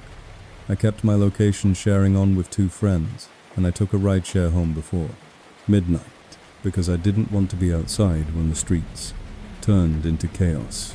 At 12:18 m. I got into my apartment building, locked the deadbolt, and stood with my back against the door, letting my heart slow down. Then my phone buzzed with a calendar event I hadn't created. Tracking device in my coat 1220 m. Location. The only button was accept, pulsing softly. I stared at it like it was a joke. I swiped it away. It returned. I killed the app. It reopened to the same event, highlighted like an appointment I'd already agreed to. My stomach tightened. I tried to laugh it off, but the laugh died in my throat because my phone buzzed again with a text from an unknown number. Took you long enough. Another message. Check your coat. I looked at my winter coat hanging by the entryway hook. The same coat I'd worn for years. The same coat that smelled like outside air and old perfume. I hadn't let anyone borrow it. I hadn't left it unattended. Except I had, hadn't I? At the party when I took it off and tossed it onto a pile of coats in a back bedroom because everyone does that. I'd thought the room was safe because it was full of laughter. I walked toward the coat slowly, pepper spray in my hand like it could fix anything. I patted the pockets. Nothing unusual. I flipped it inside out, checking seams. Nothing. The unknown number texted again. Not the pockets. The lining. My hands started shaking. I went to the kitchen and grabbed scissors. The sound of the blades snapping open in my quiet apartment felt too loud. I cut a small slit in the inner lining near the hem, expecting maybe a hidden air tag or a cheap tracker stuck with tape. What I found was worse, because it felt intentional. A small black disc sewn into place with neat stitches, like a tailor's work tucked into a pocket of fabric that didn't belong. My stomach flipped. I tugged it free, and it came out with a soft rip of thread, like skin tearing. My phone buzzed instantly, like the device had been listening. Unknown number, there it is. Then you always hang it right there. I stared at the hook suddenly, seeing it as a habit someone else had studied. I opened my phone settings to see if a tracking alert had pinged earlier. Nothing. I opened Bluetooth. A device name appeared for a second, then vanished, like it was hiding when I looked. My calendar event reopened again, and the accept button pulsed faster. I didn't press it. I didn't want to confirm anything. I wrapped the device in aluminum foil like I'd once read online, and dropped it into a glass of water like that would drown it. The water didn't ripple. The device didn't blink. My phone buzzed. Nice try. Another message. It's not for your phone. It's for me. I backed away from my kitchen counter, like the glass was a bomb. I tried calling my friend Janelle, the one who always answers. It rang, then went quiet. Not dead, just silent, like someone picked up and listened. Then a man breathed softly and whispered, "Happy New Year." The call dropped. I stood there shaking, and outside my window fireworks still popped, occasionally, late stragglers each burst making me flinch. I told myself to leave. Go to a hotel. Go to a friend. Anywhere, with people. Then my phone buzzed with another unknown text. If you leave, I'll know. I stared at the message until my eyes watered. Another followed, "You're wearing my threads." My skin crawled. I tore the coat off the hook and dumped it into the bathtub like it was contaminated. My mind replayed the party coat, pile strangers grabbing sleeves, people stepping on fabric, someone's hands being accidentally inside my pockets. It would have been easy. It would have looked like nothing. I realized that's the whole point. The threat doesn't need force when it can hide inside normal. I grabbed the trash bag, stuffed the coat inside, and tied it tight. Then I did something I've never done.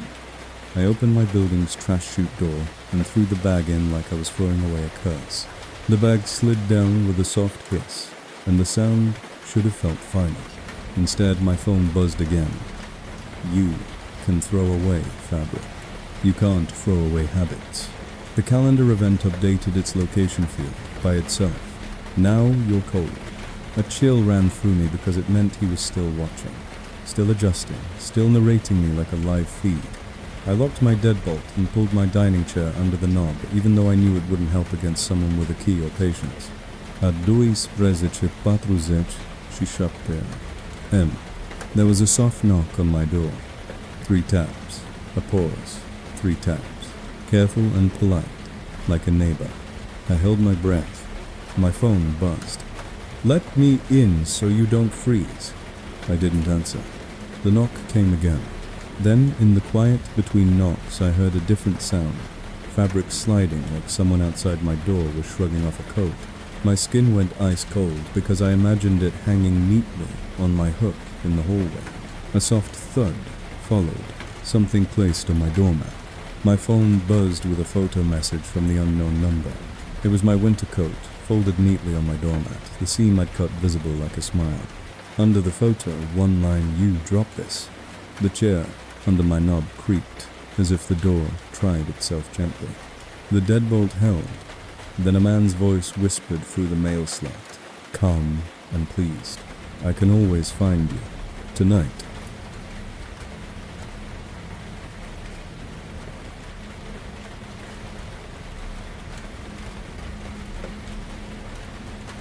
Everyone kept laughing and saying, "He's not drunk, he's just festive," until the man started reciting details about my apartment like he'd memorized it sober. On New Year's Eve, my friends and I went to a small house party in a neighborhood where the streets are quiet and the homes look safe in the way suburbs always pretend. It was one of those gatherings where everyone brings something, where the host's mom keeps refilling the chips, where the playlist is loud enough to make you feel young, but not so loud you can't talk. At 1:20, a guy stumbled in wearing a puffy silver jacket and a crooked party hat, holding a half-empty bottle of champagne. His cheeks were flushed, his smile too wide, his steps exaggerated like he wanted everyone to see he was wasted. "Happy New Year," he shouted, slurring the words on purpose. People laughed. The host Ben clapped him on the shoulder. "You made it," Ben said. "We thought you weren't coming." The guy blinked, slowly, like it took effort. "Wouldn't miss it," he said, and he glanced around the room like he was counting exits, not friends. He drifted toward the kitchen island and leaned too close to me, swaying. "You're cold," he said, and I pulled back instinctively. "I'm fine," I replied. He squinted at me like he was trying to focus, then said, "You keep your thermostat at 68. My stomach dropped. "What?" I asked. He smiled and wobbled away like he hadn't said anything. I told myself I misheard him. The party was loud. People were shouting. Champagne popped. My friend Ria handed me a plastic flute. "Ignore him," she laughed. "Some random +1. At 1135 I went to the bathroom, and when I came out, the drunk guy was standing in the hallway, waiting like he knew the timing. He swayed forward dramatically and whispered, "Your bathroom mirror has a crack in the top right corner." I stopped cold. He hadn't been in my bathroom. Not here. In my apartment. My mouth went dry. "Who are you?" I hissed. He blinked slowly, then his eyes sharpened for half a second, clear, sober, focused, and he said very quietly, "Someone who's been watching you for a while." Then his face slackened again into the sloppy grin, and he stumbled backward into the living room like this sober moment had been a glitch. My phone buzzed and a calendar event I hadn't created opened full screen. The drunk guy wasn't drunk. 1200 A. Location near you. The only button was accept. I swiped it away. Hit return. A text from an unknown number arrived. "Stop. Staring. Another you'll make them notice." I looked up. The guy was across the room, laughing too loud at nothing playing the part. Everyone believed it because believing it was easier than the alternative. I grabbed Ria's wrist and pulled her close. "That guy," I whispered. "He's saying stuff about my apartment." Ria frowned, skeptical, then laughed nervously. "He's probably just guessing," she said, but her voice cracked on the word guessing. Then turned the music down and started the pre-countdown toast everyone, raising cups the room, glowing warm with holiday softness. The guy lifted his bottle and shouted, "To new beginnings." People cheered. He stumbled closer to our group, almost falling into Ben, and Ben steadied him like a friend. The guy leaned into Ben's ear and whispered something. Ben's smile flickered, then returned forced. I watched Ben's eyes dart to the front door, then to the hallway, then back like he was trying to place an invisible threat. My phone buzzed again. Don't tell them. I tried calling 911 quietly from the kitchen. The call rang once, then went silent, like someone answered and listened. Then a man breathed softly and whispered, "Happy New Year." The call dropped. My skin went cold. I backed away and almost bumped into the guy. He smelled like champagne and peppermint gum. He leaned close, swaying, and whispered, "You like to lock your door twice. Deadbolt first, chain second. You check it with your hand." I couldn't breathe. "How do you know that?" I whispered. He smiled, and for the first time the smile didn't look drunk. "Because you do it every night," he said, clear and calm. Then he raised his voice and slurred dramatically. "Woo! New Year!" like he just told a joke. Nobody noticed my face. Nobody wanted to. The countdown coverage on TV began, and the room's energy shifted, hungry for midnight. Ben dimmed the lights. People gathered, closer, phones out. The drunk guy moved behind me so casually, it felt like the crowd did it, and he placed his hand lightly on my shoulder, like a friendly, steadying gesture. "Don't leave early," he murmured, and the words were sober. My calendar event reopened. Accept pulsed. I tried to step away, but his hand tightened, just enough to guide me back, not a grab, just a correction. He leaned closer and whispered, "You're going to go home after midnight." I shook my head hard. "No," I whispered. "I'm leaving now." He sighed, like I was being difficult. "If you leave now, you'll make them look," he said. "If you stay, it'll look normal." That was the trap. He wanted my compliance to be disguised as etiquette. The TV crowd started chanting the countdown. 10, 10, 9, 8. The room cheered, phones raised, and the guy's hand stayed on my shoulder like a leash no one could see. 7, 6. My phone buzzed with an unknown text. "Smile." 5, 4. The guy's voice slid into my ear, calm as a plan. "When everyone screams at 1, you won't hear the door." 3, 2. My heart hammered so hard I thought I'd faint. 1. Fireworks exploded outside. The room screamed, "Happy New Year." Confetti popped. People kissed and hugged. In that roar, I heard a tiny sound that no one else would hear because no one else was listening for it. A soft click from Ben's front door lock, like someone outside had just tested it and found it willing. The guy behind me exhaled, satisfied. "See," he whispered, "they'll think it's the fireworks."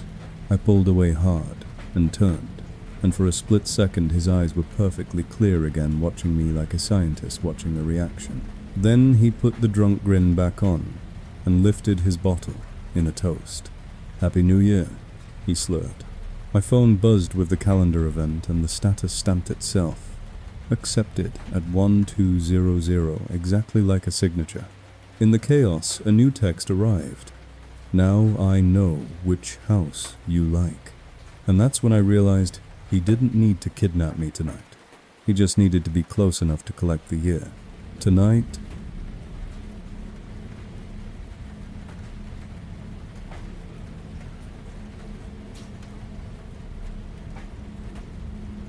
I thought the danger was over when the clock rolled past midnight and the fireworks died down, because New Year's Day is supposed to be bright, ordinary and forgiving, but at 9:07 a.m. on January 1st, I opened my curtains and saw him, already across the street, standing in daylight, like he had nowhere else to be.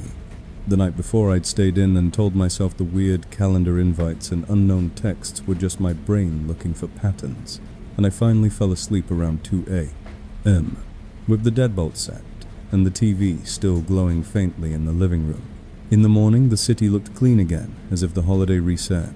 Everything pale, winter sun, quiet streets, a few tired couples carrying leftover balloons. He was the only thing in the view that didn't belong. A man in a dark coat standing near the bus stop sign, not waiting for a bus, not checking a phone, just looking up at my building like he was confirming an address.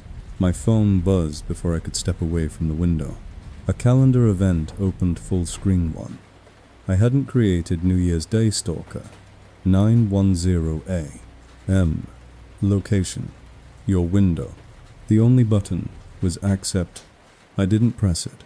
I didn't swipe it away either because I didn't want my fingers to do anything that might feel like agreement. Another buzz, another message from an unknown number. Good morning. Then did you sleep okay? My throat went tight. I typed, WHO is this. 3 dots appeared immediately. Then someone who doesn't like goodbyes. I backed away from the glass and checked my locks like that would change the fact that he was outside in daylight. Deadbolt, chain, window latches, all intact. The normal part of my brain tried to calm me down. He could be a neighbor, a delivery guy, a random person on the street. But the texts were timed to my thoughts, and the calendar invite had named the exact thing I was doing, standing at my window. I put on shoes, grabbed pepper spray, and went downstairs to the lobby because I needed cameras and witnesses, even if they were the kind that only exist in theory. The lobby was empty, the mail wall quiet, the building's little security monitor showing a frozen frame of the hallway like it was paused on purpose. I checked my mailbox and found a cream envelope pushed in so neatly it looked hand-delivered. On the front in block letters was my full name, and one line beneath it: "Don't pretend it was just last night." Inside was a single page titled Resolutions, written in handwriting that looked like mine on a slow day. The list wasn't about self-improvement. It was about behavior. Stop looking over your shoulder at windows. Stop calling people when you're scared. Stop thinking daylight helps. Under the last line was a time 1000 a.m. and a location, the coffee shop you like. My phone buzzed again. Unknown number. You're going anyway. I stood in the lobby staring at the paper, trying to decide if the safest move was to refuse the script or to control the environment by choosing my own witnesses. I called my friend Danny, and for once she answered on the second ring. "I'm coming over," she said after I got 3 sentences out. "Don't leave." I waited in the lobby until she arrived, and the whole time my phone kept receiving small calm updates, like a weather report. He's still there.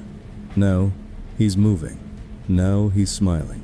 Danny stepped in, eyes sharp, and asked what I was looking at. I pointed through the lobby glass to the street. The man across the road lifted his hand and waved slowly like a neighbor greeting you through a window. And it made my skin crawl because it was friendly enough to look normal. She grabbed my arm. "We're not going upstairs alone," she said. "We're leaving. Public place." My phone buzzed as if it agreed. Good choice. Then meet me there.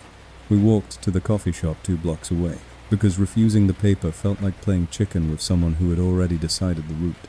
Halfway there, Danny whispered, "He's behind us." I didn't turn, but my phone buzzed with a photo message taken from behind me, and Danny walking my hair tucked into my coat, her hand on my elbow. Under it, one line: "You walk fast when you're scared." At the coffee shop, the barista smiled and said Happy New Year like it was harmless.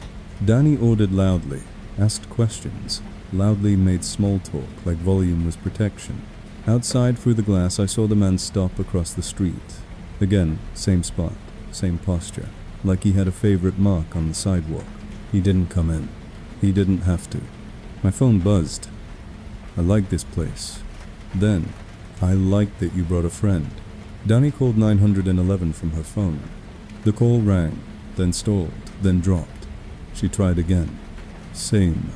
"No service," she muttered, but her screen showed full bars. My phone buzzed immediately. "Stop doing that. You'll make them mad at you." Danny's jaw tightened. She stood up, walked outside, and aimed her phone camera at him from the sidewalk. "Hey," she called. "Firm, can I help you?"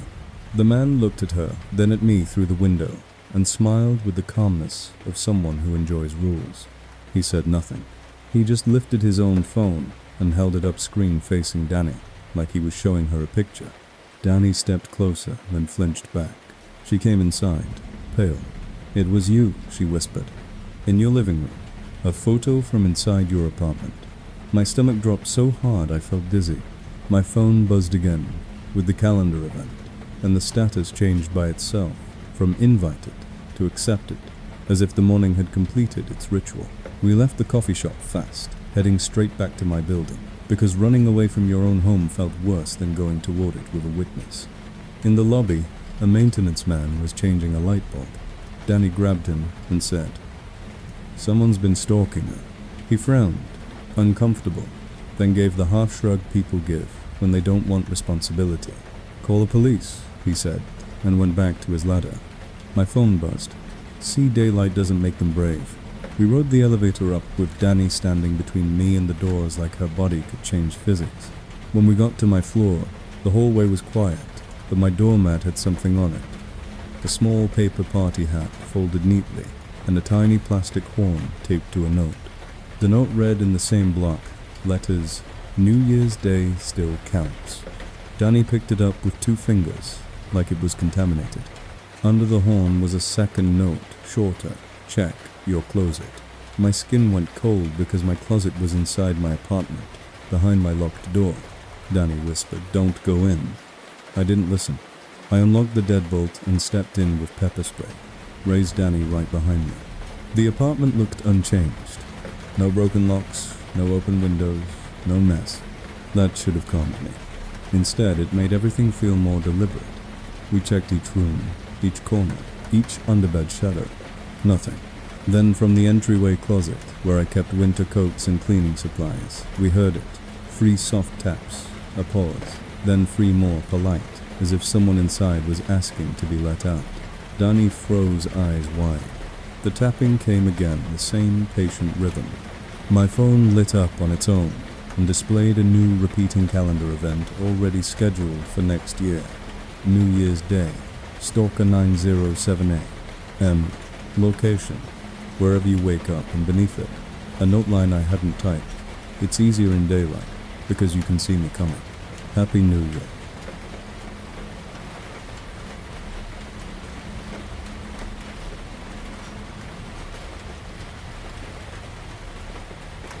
The countdown timer showed up on my kitchen counter, even though I never bought one, and the worst part was how normal it looked, like something you'd use for cookies, because that's how it got invited into my hands.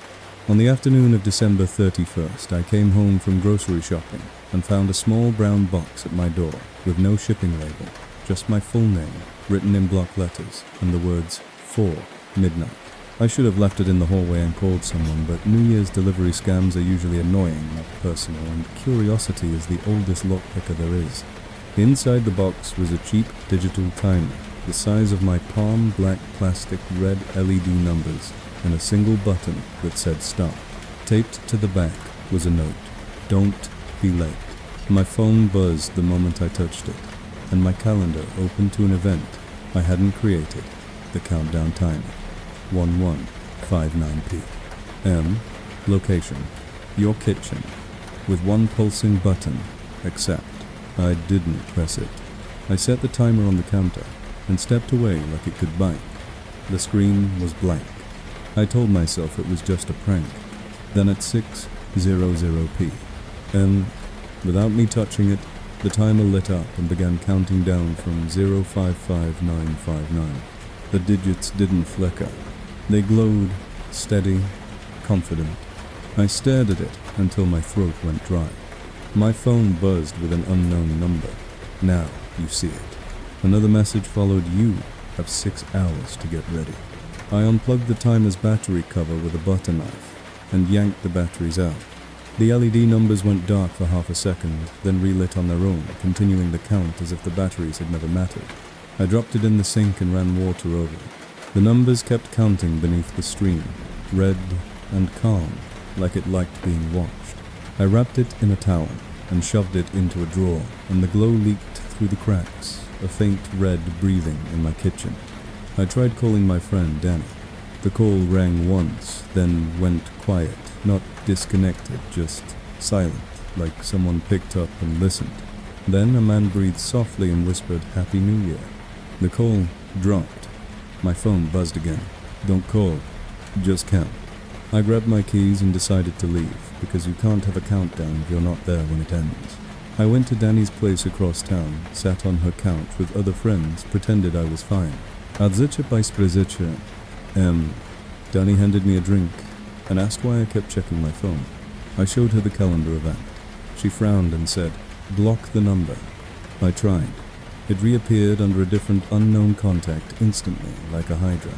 Atunci 3:03 My phone screen lit by itself and displayed the timer digits. Bright red counting down over my lock screen like an overlay.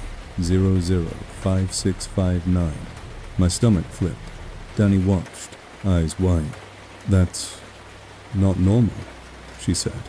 The timer wasn't in my hand, but it was still counting, and it had followed me like a promise. I turned my phone off. The screen turned back on and kept counting. A text arrived. "You can't outrun time." Another message. "You promised." Midnight. "I never promised anything," I whispered. Danny squeezed my wrist and said we should call the police from her phone. She dialed. It rang once, then went quiet. Then the same breathy voice, calm and close, whispered, "Happy New Year." Danny's face went pale as the call dropped. The room around us kept laughing at party games, oblivious. I tried to explain, without sounding insane, but the timer on my phone made it impossible to pretend. At 11:04 Danny insisted we leave her apartment together and go somewhere, staffed somewhere, with cameras that actually record. We walked to the brightly lit lobby of a hotel down the street. As the automatic doors slid open, the hotel's digital signboard flickered, and for half a second, the welcome message was replaced by red numbers, 001959. The concierge blinked and hit a key on his computer. The sign returned to normal. He looked at us like we were too drunk for January 1st. My phone buzzed. Even their signs come for me. I backed away from the signboard like it could reach. Danny said, "Okay, we're staying here," and she asked the concierge for help, said someone was harassing us. He offered to call security. As he dialed the lobby's wall, clock began ticking louder, exaggerated, as if someone had turned the volume up. My phone's red digits kept draining towards 0, and my calendar event opened itself to show a note line I hadn't typed.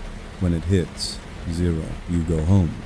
I shook my head hard, like a physical refusal could rewrite time.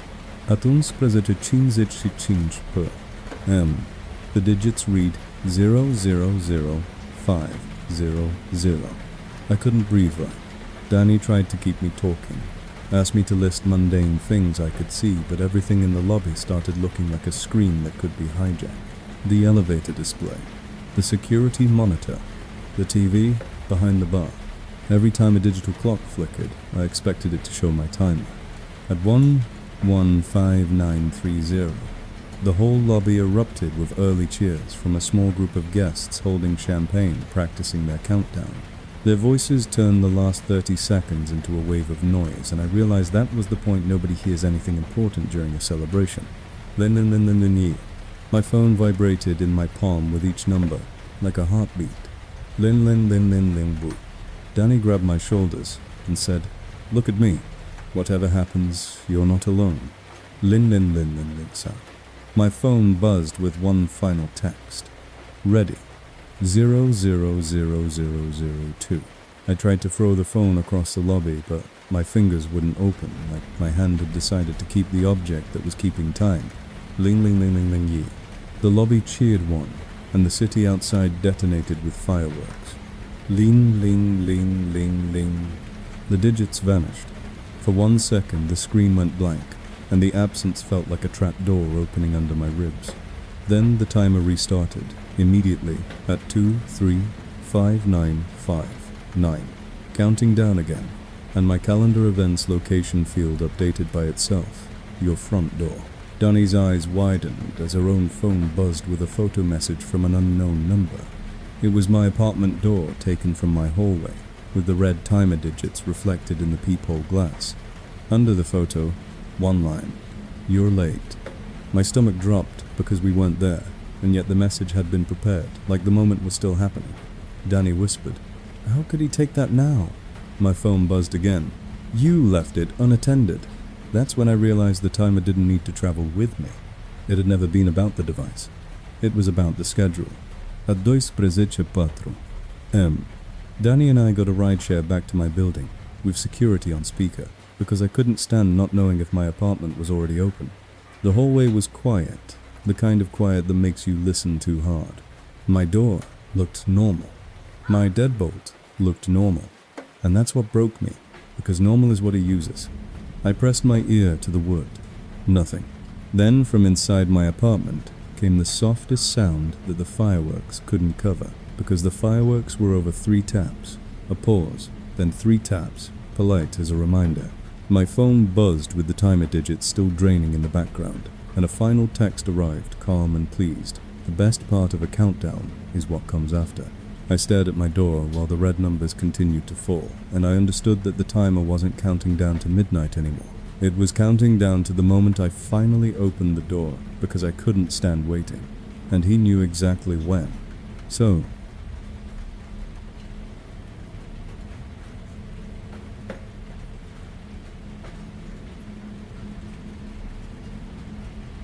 on New Year's Eve, my friends thought hiking out to the old bonfire spot would be romantic, in that tipsy way people get when they want the holiday to feel like a movie.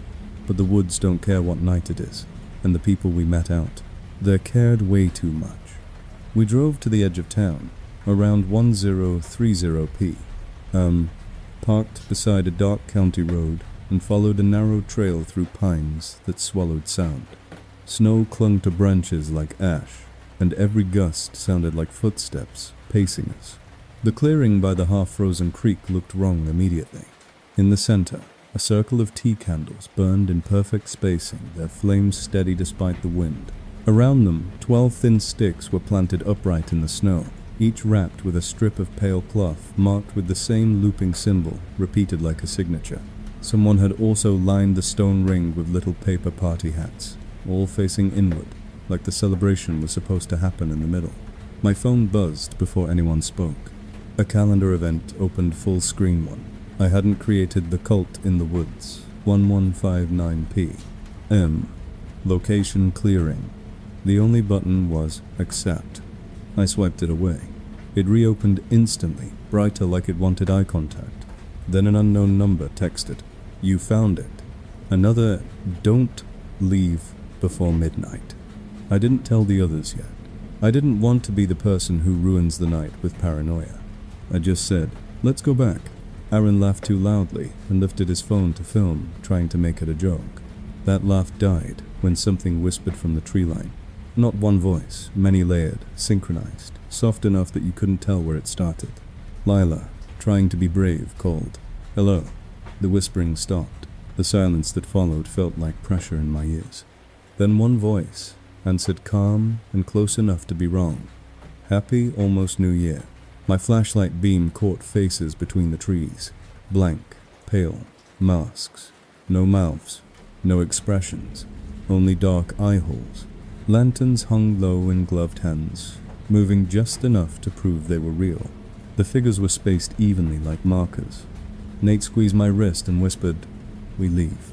Now, the moment we stepped back, the masked figures stepped forward. Not chasing, just matching us closing distance like a net tightening. I tried Divich. It rang once, then went silent, like someone picked up and listened. In that silence a man breathed softly and whispered, "Happy New Year." The call dropped. My phone buzzed again. "Don't call outside." Another message followed. Tradition is quieter than screaming. The whispering returned, steady now, not numbers, but a phrase repeated like prayer. "Stay until midnight. Stay until midnight." We found the trail by instinct and started fast walking, then jogging, then running, phone lights bouncing. Behind us lanterns moved through the trees, not rushing, just keeping pace like they knew where we'd end up. At 1157, we burst out of the woods and saw the county road ahead, a black strip under pale moonlight. Relief hit me so hard my knees went weak. Then a lantern swung up from the roadside ditch, and a masked figure stepped onto the asphalt, blocking the way like a crossing guard. Another mask appeared. Another lantern. They hadn't followed us. They'd anticipated us. The leader's head tilted, and a voice came through the mask, smooth and practiced. "We don't hurt guests," it said, as if that was generous. We just keep them until the year turns. My calendar event opened again. Accept pulsed faster, then pressed itself. Accepted. The leader seemed to listen to that unseen confirmation and nodded like paperwork had been filed. Behind it, the whispering shifted into a slow countdown that started at 60, calm and deliberate. Nate's hand trembled in mine. Lila made a small animal sound. Aaron turned as if to run back into the woods, then froze when more lanterns flared between the trunks. We were boxed in by darkness and road. In the glow, I saw the looping symbol again on the cloth strips, and I realized with a sick drop that I'd seen it once before on a cream envelope slid under my apartment door the week prior. The same ink, the same careful curve, like a brand. I did the only thing I could think of that didn't feel like begging. I turned my phone flashlight to strobe and aimed it straight into the leader's eye holes. The blank mask didn't flinch, but the people behind it recoiled in a ripple, lanterns dipping like insects from sudden light. Nate reacted instantly, shoving me past the leader's left shoulder toward the road shoulder. For 1 second, their formation broke. We sprinted down the asphalt, shoes slipping on icy patches, lungs burning the countdown, whisper chasing us like breath. 55, 54, 53. Headlights appeared over the hill. One car, then another. I ran into the center of the road and waved both arms, screaming without words. The first car slowed horn, blaring the driver's face, shocked. In the glare, the masked figures stopped at the tree line, like there was an invisible boundary they wouldn't cross into witnesses.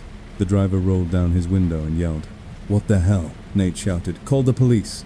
The driver swore and reached for his phone. When the squad cars arrived, the woods were empty by the time flashlights swept the clearing. The candles were still burning. The sticks were still planted. Footprints were everywhere. Ours, the officers, but none that belonged to the masked people, as if they'd never stood there at all. An officer asked if we'd been drinking, asked if it was teenagers. I showed him my phone. The calendar event sat there, stamped accepted at 1200 a.m. Exactly. Even though it was now 1238, like time had been signed and filed. We gave statements until our voices went flat. The police drove us to our cars. The road looked normal again, which made me feel worse. At home at 210 a.m. I locked my door, checked the deadbolt twice, and stood in my entryway listening to my own breathing. Then I saw my coat hanging neatly on my hook, even though I remembered dropping it on the floor when I came in shaking. Taped to the sleeve was a strip of pale cloth, marked with the looping symbol. My phone buzzed. "You brought it back for us." Another message followed. Guests always return something. I ripped the cloth off and shoved it into the trash, took the bag straight to the chute and dropped it like I was throwing away a curse. As it fell, my phone buzzed with a photo message from the unknown number. It was the clearing taken from my own flashlight angle, and in the center of the candle circle was a new place card made of folded paper that read my full name.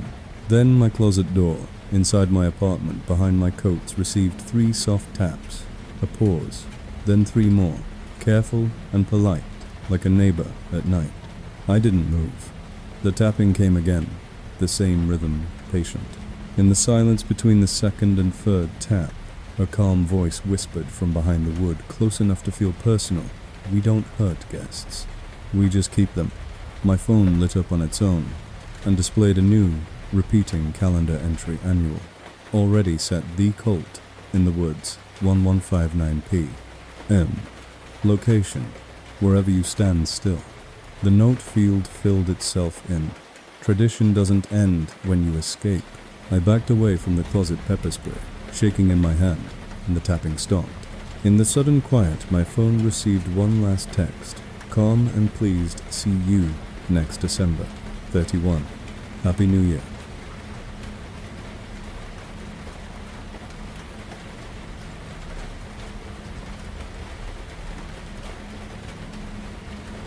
I don't go out on December 31st anymore, and it's not because I got older or boring. It's because the first time I tried to treat New Year's Eve like a normal holiday, someone treated it like an appointment with me. The year it started, I was 26, newly moved, newly single, and convinced that crowds and fireworks meant safety. I went to a small countdown party, came home before midnight, and found a cream envelope slid under my door with my full name printed, and one line beneath it, "Don't lock the door yet." I laughed because it felt like a prank, and I locked the door anyway. My phone buzzed immediately. A calendar event opened full screen, one I hadn't created, New Year's Eve Stalker, 1159 p.m. Location, your apartment. The only button was accept. I swiped it away. It reopened. I killed the app. It reopened again, already highlighted, like I'd agreed. Then an unknown number texted, "You're home." Another good. I tried calling 911. It rang once, then went quiet, like someone answered and decided to listen. In the silence, a man breathed softly and whispered, "Happy New Year." The call dropped. At 1200 exactly, while the city screamed and fireworks covered every sound, my deadbolt clicked once, like someone tested it with a key, then stopped as if the person on the other side only wanted me to hear the possibility. When I opened my door at 1215 to check the hallway, a paper party hat sat neatly on my doormat, facing inward. I told myself it would stop. It didn't. For the next year, little things happened that felt too specific to be coincidence. Photos of my living room from my own peephole angle, gifts tied with bows that hid trackers, calendar events that recreated themselves after I deleted them. Every time I tried to get help, my call would ring, then go quiet, then the same breathy whisper, "Happy New Year." It wasn't magic. It was someone who liked systems, who knew how to mute noise, who understood that a holiday gives you cover without needing darkness. By the next December, I was done being polite to my fear. My friend Dani agreed to stay with me. She brought her own phone, her own charger, and the kind of stubbornness that makes people believe reality again. We replaced my deadbolt, reinforced the strike plate, and installed a door sensor that would scream if the door opened. We tested it until it annoyed the neighbors. I also did something I hated. I left my curtains slightly open because the stalker clearly liked windows, and I wanted him to know I was done pretending. At 11:04 my phone buzzed. The calendar event appeared like it owned the screen. New Year's Eve Stalker, 1159 p.m. Location, home. Accept, post. Dani said, "Don't touch it." A text arrived. "You're prepared this year." Another, "I like that." Then two of you is cute. My stomach dropped because it meant he knew Dani was here. We didn't post. We didn't tell anyone. We just existed, and he still knew. We waited in the living room with the lights on, TV muted, both of us facing the front door like it was a stage. At an in-sync do, my doorbell camera sent a motion alert. The live view showed the hallway empty. The timestamp froze. Dani whispered, "That's exactly what you said it did." My phone buzzed. "Your camera isn't for you." At 1157 there was a soft, knock 3 taps, a pause, 3 more, polite, like a neighbor. Dani asked through the door, "Who is it?" The hallway stayed silent for a long beat, then a voice answered from the other side, calm and pleased. "You're right on time." Dani dialed 911 from her phone. The call rang once, then went quiet. A breathy whisper came through her speaker, "Pleased Happy New Year." The call dropped. Dani stared at her phone, like it had betrayed her. At 1159, the building intercom buzzed downstairs. Then it clicked on by itself, and the lobby speaker crackled with that same calm voice. Signature required. My phone buzzed with a text. "Let me up. Another you love rules." Then the elevator dinged once far away, the sound rolling down the empty shaft like a warning. Dani grabbed my hand. "We go to the hallway. Witnesses," she said. It sounded smart until we opened my door a crack and saw the corridor light flicker off, then on, then off again, as if someone was playing with the switch from the blind spot. A soft metallic sound followed the scrape of something thin at the edge of my strike plate. Not a kick, not a shove, a test. My new deadbolt held, but my stomach understood the message. He didn't need force, just time. On my phone, the calendar events accept button pulsed brighter and pressed itself. Accepted. The event title updated by itself. Thank you for being home on time. Midnight hit. Fireworks detonated outside. The city screamed Happy New Year in one enormous wave. In that roar, my door sensor chirped once a tiny sound, then went silent, like someone had muted it at the source. My deadbolt turned. The chain rattled as the door pushed inward an inch, and stopped. Through that gap, a voice whispered, almost tender, "See, this is why I like New Year's. Nobody hears anything that matters." Danny raised her phone to record and shouted, "We have you." The voice laughed softly. "No, you don't," it replied. Danny's screen froze on a still frame of our living room, like a paused video. My own phone buzzed with a photo message, taken from the hallway side of my peephole. Danny's face inches from the crack, my hand on the chain. Under it one line, "You look better when you're trying." Then another text, "Open the chain." I didn't. In the hallway, footsteps moved away slow and unhurried, like the person didn't need to rush because the minute had already been claimed.